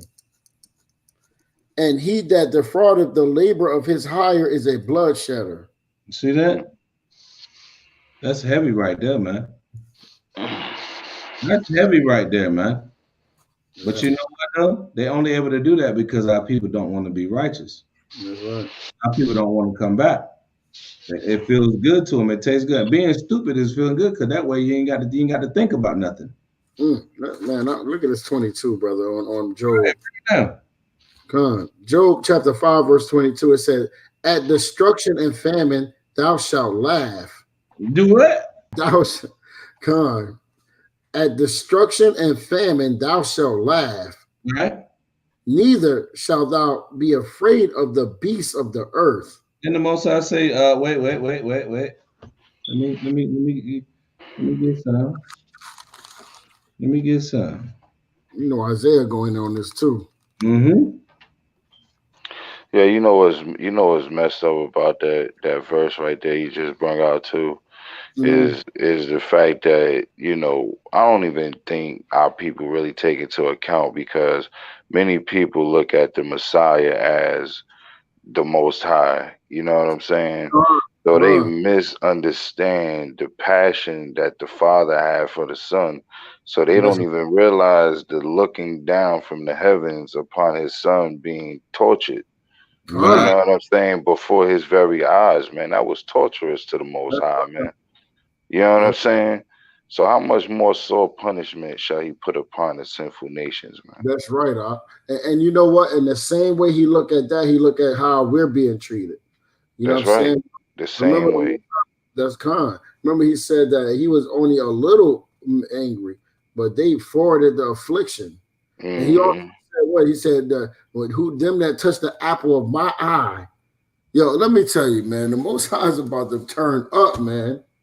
You see, you see it all over, man. Like we got all this stuff going on, these pandemics and stuff, man, and now you got these nations, they just rising up out of everywhere. It's like, oh, this person just shot a rocket over here.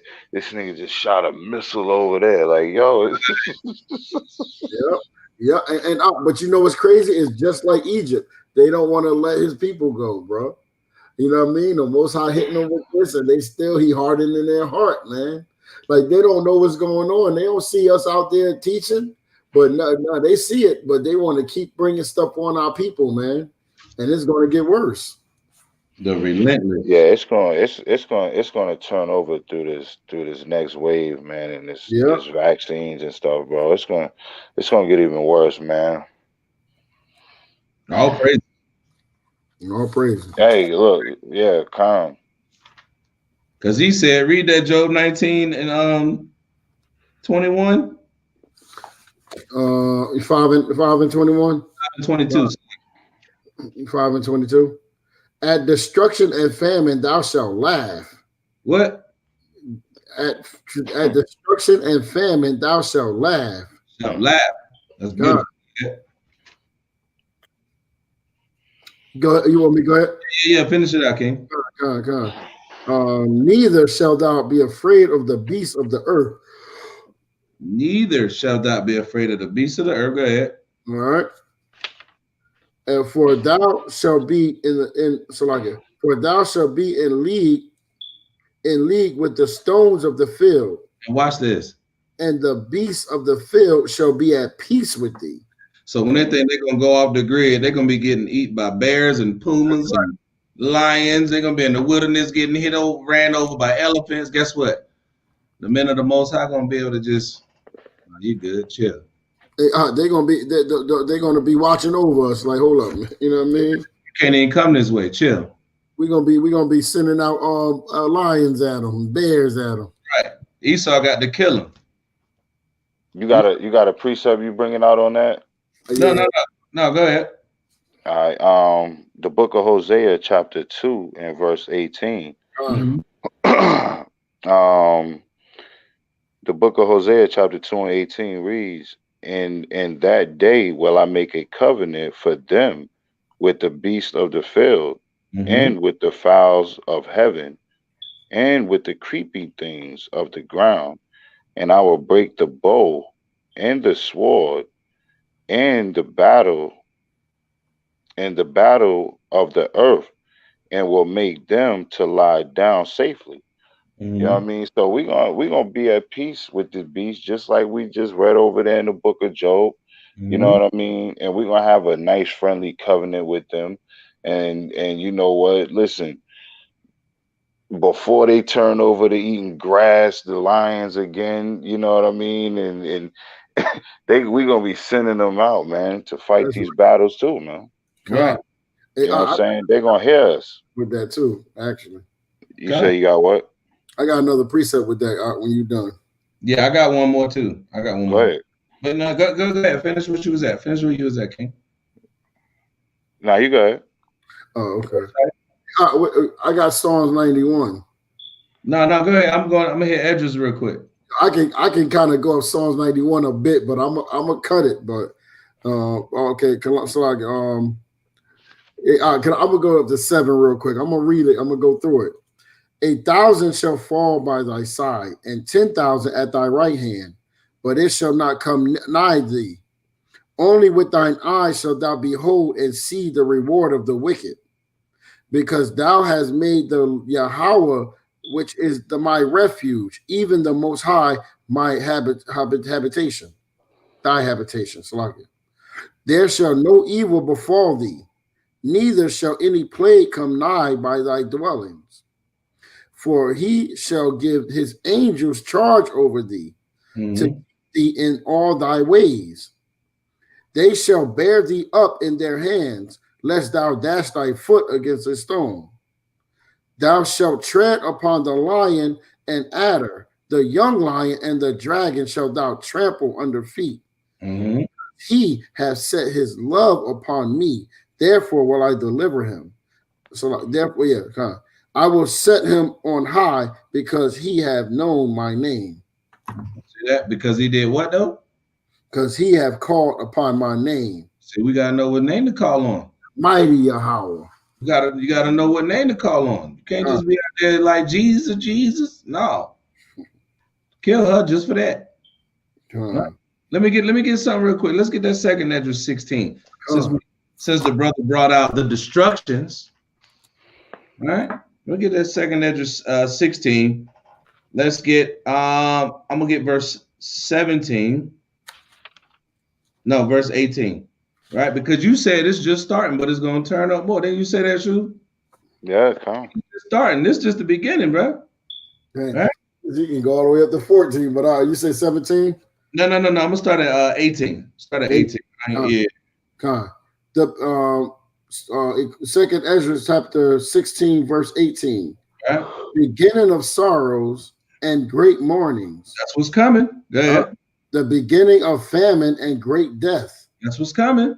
The beginning of wars, and the power shall stand in fear.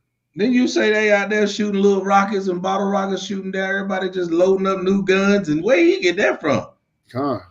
Right? Go ahead. The beginning of evils. The what? The beginning of evils. Uh-huh. What shall I do when these evils shall come? What shall we do when these evils shall come? Right? Go ahead. Behold, famine and plague and tribulation and anguish are sent as scourges for admittment. Right? Wait. Salakia. Somebody read that Job 5:21 real quick. Because he said, behold, famine, plague, tribulation, anguish, and the scourge. Hey, anguish that's some serious pain, brother. Anguish. He went into shock. He went into a coma. He couldn't handle the pain. Hey, this right here is that when y'all be watching those what's those movies, those zombie movies. Understand? That's what this is right here, man. That's famine and plagues, tribulation and anguish, brother. Right. Joker's gonna be out here. Hey, look, you ain't lying, because when this famine come and these people can't eat, hey, you're gonna be the next thing. Hey, you're gonna be like that new steak walking around. Come on, bro. They're like, hey, look, hey, look at that. They gonna be like, look at that brother. He was eating good at one time, man. He probably got. He, you know, we can just put a little salt and pepper on that brother. He might be all right. Yeah, God, and you know, and that's crazy because how you look. Just imagine, bro. Yeah, you look. You sick, bro. You sick and hungry, bro. Yeah, you're right. God. Hey, they show you that, man. They show you it, man. They let you know them days is coming, man. Those days are coming, man. But see now, watch this. Somebody watch this. You was at where was you at 19? I got you on 5 and 21, right? Yeah. Read that. Watch this. The book of Job, chapter 5, verse 21. Thou shalt be hid from the scourge of the tongue, neither shalt thou be afraid of destruction when it cometh. Verse 22. At destruction and famine, so thou shalt laugh. Scourge, the destruction, the famine. Go ahead. Neither shalt thou be afraid of the beast of the earth. Now watch this. Verse 20. So like get that 19 over there in 2nd Ezra 16. 2nd Ezra, chapter 16, verse 19. Behold, famine and plagues, tribulation and anguish are sent as scourges for admittment. So all them things is going to the wicked. Them that's keeping the Most High, we're gonna be like, shoot, we good. We already know what's coming. Like what we doing right now. We gonna be protected by the Most High in that day, man. Because we got the faith and the hope that he gonna do what he said he gonna do. Because we doing what he told us to do for that to happen, so that we be protected. Right? Go ahead. All right. But for all these things, they shall not turn from their wickedness, nor be always mindful of the scourges. And that's the scripture in Job said we're gonna be here from the scourge. See that? Go ahead. Verse 21. Behold, victuals shall be so good cheap upon earth, that they shall think themselves to be in good case. And even then shall evils grow upon earth. Sword. You know what that mean right there? All hell gonna break loose, bro. All hell gonna break loose. Go ahead. Slaughter. Hey, you know the saddest part, Salate, you know the saddest part about that though, is that it's like the Most High is gonna give people a good chance to be able to purchase what they need to purchase to feel like they secure. You know what I'm saying? And then listen, he's telling you what? Read that verse again. Victuals will be. Behold, victuals shall be so good cheap. They're gonna be cheap. Like yo, all your food, your water, all that stuff is gonna be cheap, man. He's gonna just open it up for you to be cheap on that day. It's right here, bro. We're right here. That's right. Right around the corner from this right here. That's right. Right? Con, that was a good. I'm glad you stopped me on that too. Behold, victual shall be good, shall be so good cheap upon earth, that they shall think themselves to be in good case. Man, and they're gonna be chilling on that day, sitting back with the doors locked. You know what I mean? They went and got extra locks for the doors because they're gonna be sitting there like, yeah, I ain't going out. I'm chilling in the famine. You know what I mean? They're gonna be chilling in the famine, man. I really wanted to bring out this. It's this guy, this white guy, right? He be on here, man. A so-called white guy. He be on here on YouTube, and he have a show on how they are preparing for this day. All right, and what you just brought out, this dude be talking like, we have everything, and we have our guns, we have food, and we're stored up for a while. We got our lake down there, and they been planned and moved up in a mountain somewhere, right? So that's his thing. He got his got his mind, set, because they're like, we're ready, we're set. He think he good. He think he's good. And I just be watching this guy like, yo, only if this dude know what's about to pop off. You know what I mean? But I'll finish. But no, but wait. You said something though, because the scripture says, and they shall think themselves to be in good case. Straight, man. And then watch how the Most High cold he is. He said, and even then, when they think that, evils grow upon the earth. All hell was right when they at that comfort zone. All hell gonna break loose, man. We almost here, brother. Hey, look, tell me we not almost here. Wow. We knocking on that door, man. And even then shall evils grow upon earth, sword, famine, and great confusion. Yo, people gonna be starving. They're gonna be running around here confused. They don't know what to do. Hey, you get very confused when you don't got nothing to eat. You know what I mean? And you sick. You know what I mean? Your mom dying, your baby's dying. Famished. Hey, look, that's a fact. You ever, being out in the world, right? You know what I'm saying? Not in the spirit. Like, you ever miss a meal? You know what I mean? You feel weak, man. You might get a headache. You know what I'm saying? You be sitting there like, oh man, what? I gotta get something, man. Like, Joker's gonna like, yo, you're gonna be ready to do anything on that day, man. Yeah, man. Joker's gonna be looking for candy bars because it's sugar low. Joker's over, man. So get that dude. The word is original. Yeah, oh boy, that's all it is. He needs some of grandma's pocketbook candy. He's not gonna make it. That pocketbook is gone, brother. Pocketbook gonna be gone. Hey, fact. You gonna get killed for that in that day. Come on, man. I know she got some mints in there. You know, be rough, man. It's gonna be rough, bro. Yeah, we gotta even finish this one, man. I didn't even. There's a bunch of stuff on it, but I'm gonna go to verse 22. It said, "For many of them that dwell upon earth shall perish of famine, and the other that escape the hunger shall the sword destroy." Oh, read that again. For many of them that dwell upon earth shall perish of famine, and the other that escape the hunger shall the sword destroy. You know what's going to happen? These jokers going to be in the house. They ain't going to die of famine because they got the food.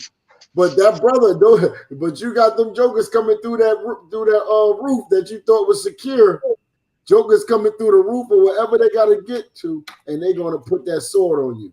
And that modern day sword is that heat, man, that we can't find in the store like we used to. You know, hey, look, hey, you know the sad part about that, Salati, like the scriptures that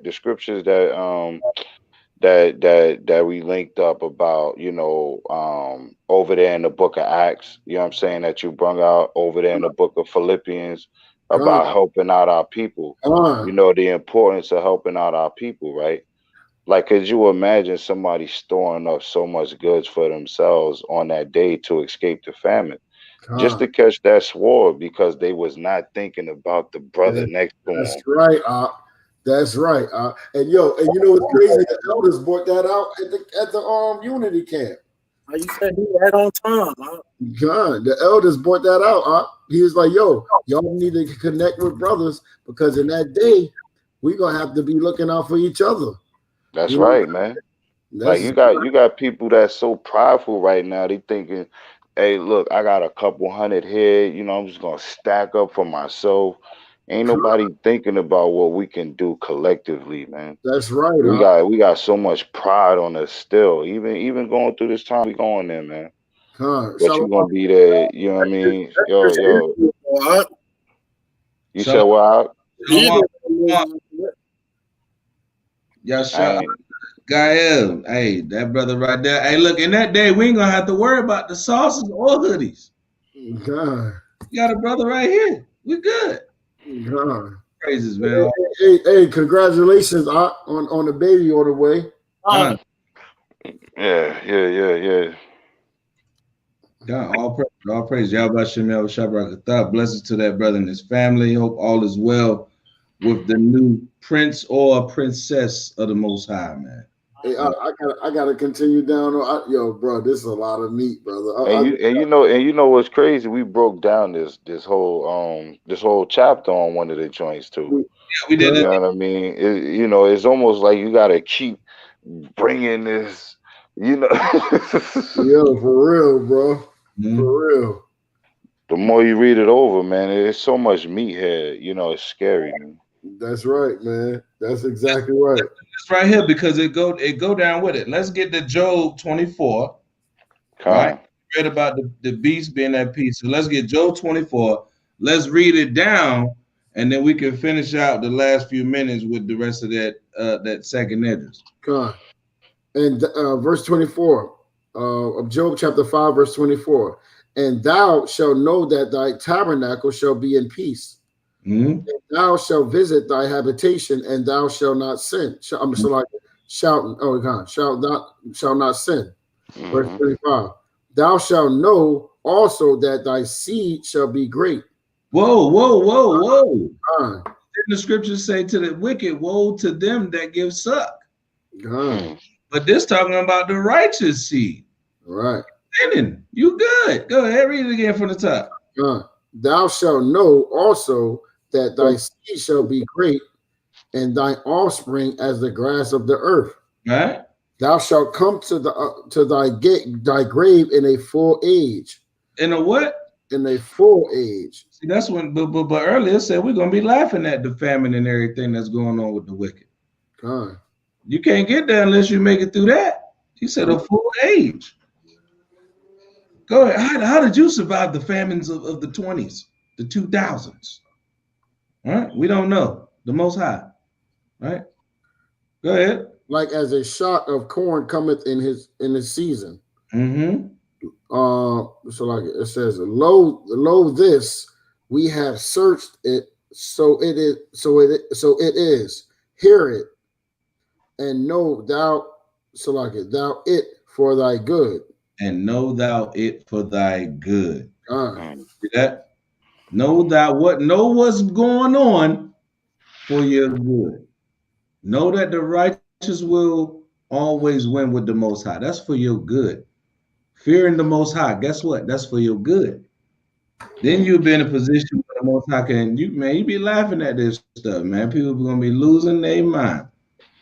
And you know what? We're going to be protected by the Most High because we're doing what he told us to do, man. You know what I mean? Things might not go smooth and buttercream soft the whole time. But as long as we keeping them laws, we got faith and hope in Yahawashi that he going to do what he said he going to do for us. All right? Now, you want to get the rest of that address? Yeah, I'll go to it real quick. Second Esdras, chapter 16, verse 23. Mm-hmm. And the dead shall be cast out as dung, and there shall be no man to comfort them. And them bodies gonna be in the street, man. For the earth shall be wasted, and the city shall be cast down. Mm-hmm. There shall be no man left to till the earth and to sow it. God, the tree shall give fruit, and who shall gather them? The grapes shall ripen, and who shall tread them? Hey, look, you know, alcoholics, they're gonna be mad if they can't get that wine. Big dumb man. Hey, you know what this is showing right here, though? This is showing that, man, on this day, yo, ain't nobody gonna be doing no working. Ain't nobody, the farmers ain't gonna be out there.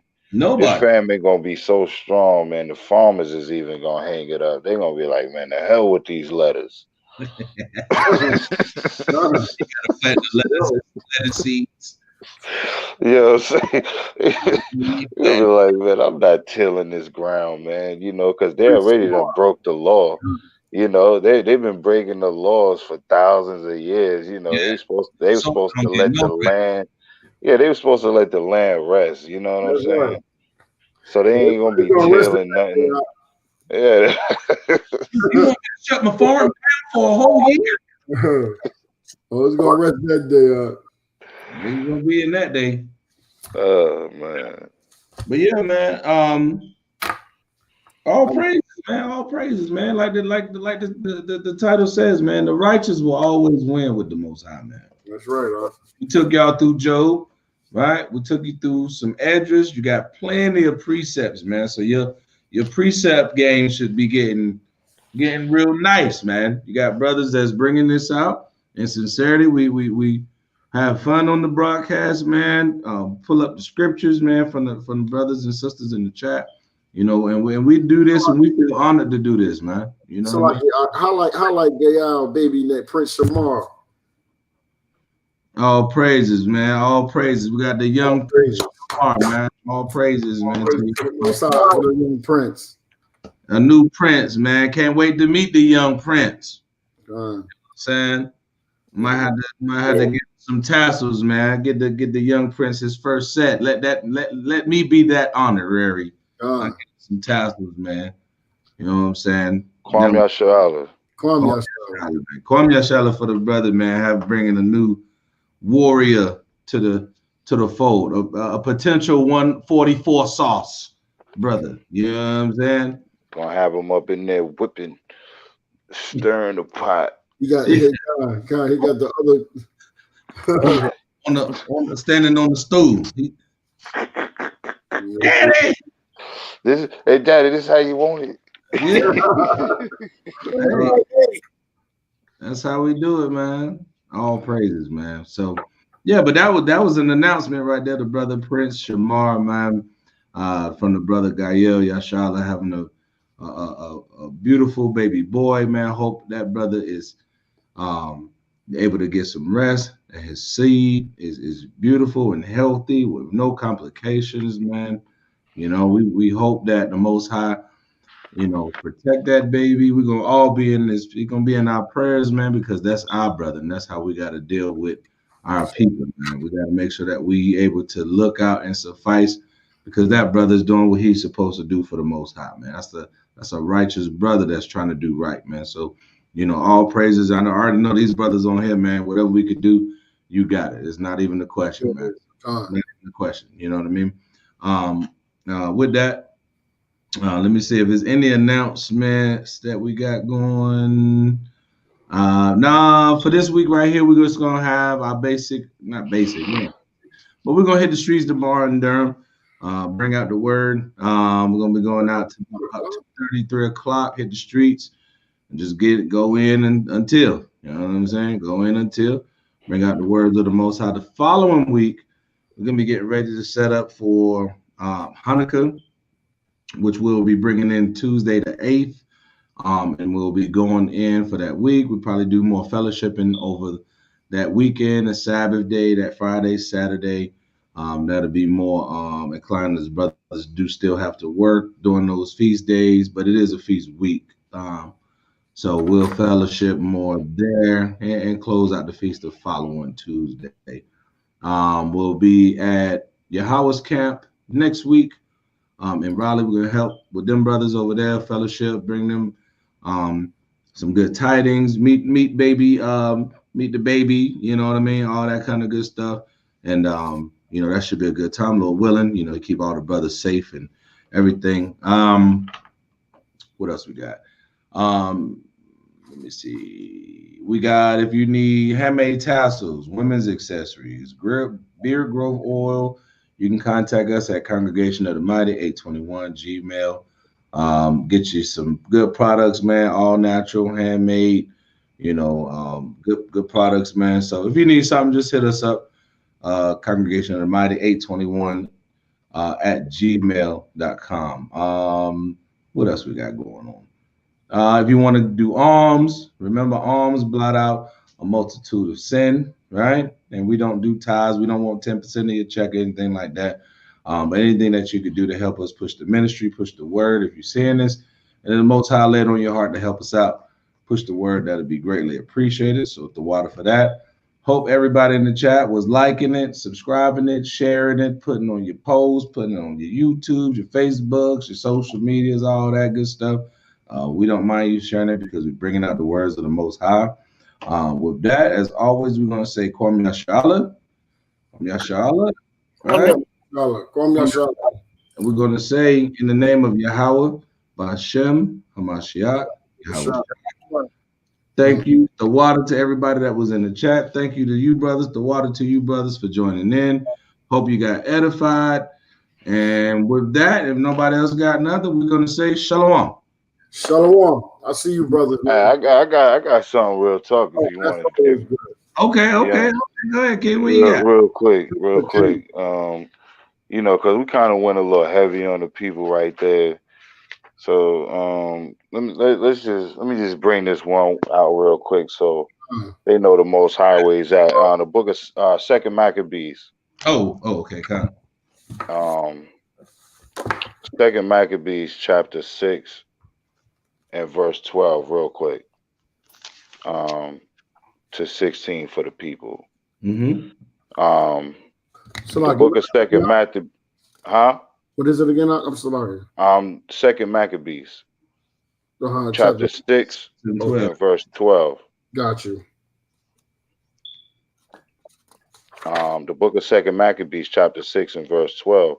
Mm-hmm. Now I beseech those that read this book that they be not discouraged for these calamities, but that they judge those punishments not to be for destruction, but for a chastisement of our nation. Bring that out.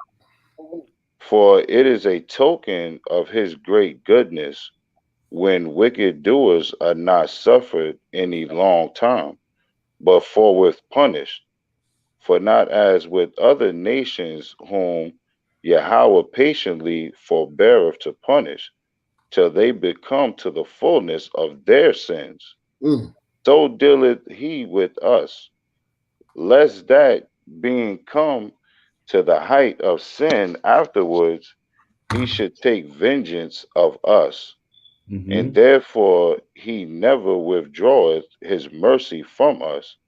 And though he punish with adversity, yet doeth he never forsake his people.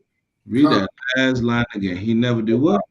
He never forsaketh his people. That was a beautiful, beautiful precept to end this with, brother. That was beautiful right there, brother. I mean, I actually got we got precepts on that one, but I'm gonna close out, but it's almost one. But man, I'm gonna tell you, right. Yeah, but that was beautiful right there, brother. Yeah, right. I just figured, man, for going, we go hard on the people a lot of times, man, and even on ourselves. You know what I'm saying? And that we gotta really understand that this is all the Most High's good work. You know what I mean, for His nation overall. We gotta respect the laws. We gotta respect the commandments, and we gotta respect these judgments, man. Rather if you like it or not. And that's another cut for everybody. That the Most High is coming for everybody. I mean, that's a cut right there, man. Yeah, everybody can't be his people. Everybody can't be his people, man. But man, that was a very, very great precept right there. I actually want to read it again. You know what I mean? I really do, brother. You feel like I'll read it again, bro. No doubt. I know everybody is late, man, but I gotta get that one more time, brother. That's right. The book of Second Maccabees, chapter 6 and verse 12.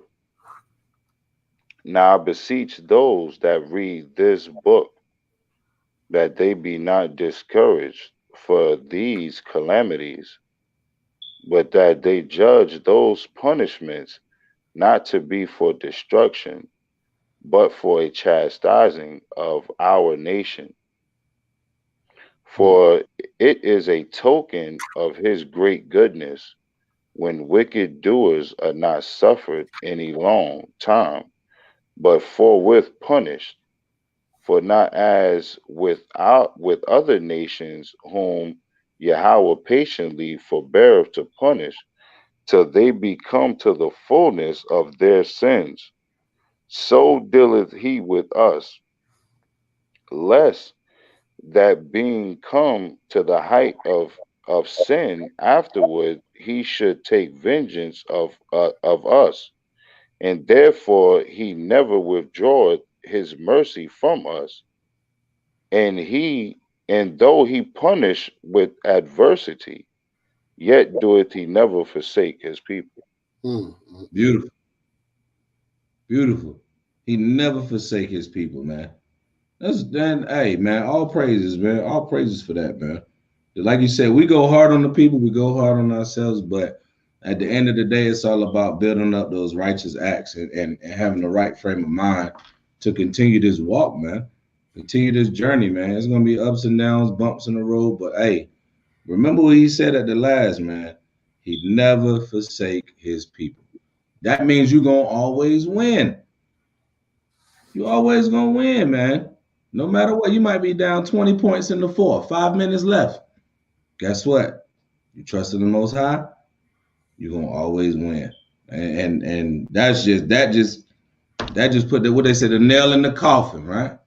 That's right. Nail in the coffin, man. All praises for that. All man. praises to the Heavenly Father and the Heavenly Son. Yahawashi, Yahawashi. Anybody else got anything, man? I'm gonna let it go, but we know in the New Testament it talk about to the fullness of the Gentiles, man. That's right. Man, we almost there, man. The fullness is popping. Right. We are at the fullness of the Gentiles right now, brother. And that's right. I mean, that go perfectly into what you just brought out. You know what I'm saying? So we just gotta, hold on, man, and keep our faith, man, and endure to the end. Yeah, that's right. That's right. Good to the end, man. So, like I said, man, all praise to Yahawashi and Mashiach Yahawashi, man. Thank you. The water to you, brothers, man. The water, man, for the work. The water to y'all, man. Work that you do, man. Keep that faith. Stay on the winning team, right? And let's support each other. The brother fall off a little bit, brother get tripped up a little bit. Let's pick him up and run the race with him. You know what I'm saying? No man left behind, man. That's right. No man left behind. That's right. That's right. Be a support system for each other, man. In these last days, like the brother said, we're gonna need that jump. We're gonna need it. You know, ain't gonna be individualized that day. That's why the scriptures say gather together before the decree. We got to come together before everything really pop off. And like you said, bro, it ain't even popped off yet. You know what I'm saying?